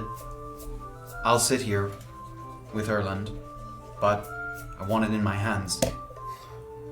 You've got the gold. If you go and get the key, I'm left here with nothing. I'll take the gold. You've still got it in your hands. She holds out her hand. I think I could take down this entire room if necessary. Orba kind of smiles at that and nods and leaves. And you've got the pouch. Oh, I've got the pouch? Sure. Did you Oh, hand yeah, it? yeah. Oh, you give me the Jesus, pouch? Great. yeah, I thought you were taking it. Oh no, great. I gave you the pouch. She holds I it. put the gold in her hand. And she puts it gently on the table, and then she puts her hands in her lap. Hands on the table. Puts her hands on the table. You guys sit and wait. There's kind of time goes by. Orba's running. If, Sure. if she's running while she's running. Sure. Did you manage to get that picture of me as well? It's in Grimari's office. I wasn't able to get it. Alright. Hands on the table, love. She puts her hands on the table. And then, yeah, we wait. You guys wait. You go. Reginald. You go up to the guy at the front Just desk. runs Yeah. in shouting, Reginald! Yeah. I know your name, and it's not Reginald. Yes, somebody dropped something off under the name of Reginald. I don't know why. I'm just as irritated as... Well, you're confused, but I'm irritated. Reginald, please. No. I know exactly what it is. Can I tell you what it is? All right. It's 2 keys. He sort of like picks it. He sort of opens the little thing and he peeks into it.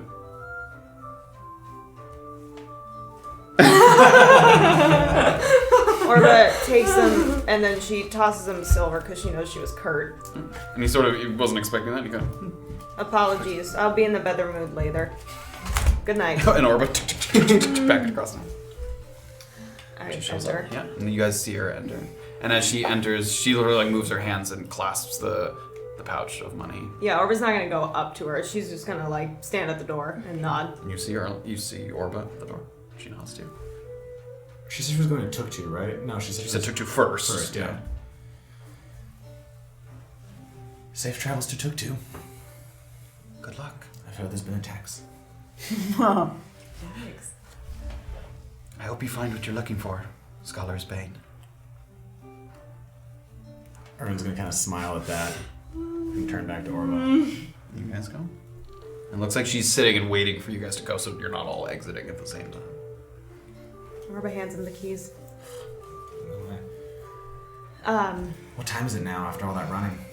It's getting close to 10, maybe. Yeah, it's like almost 10 o'clock. Oh my god. And do we know when Jillian's coming to get us?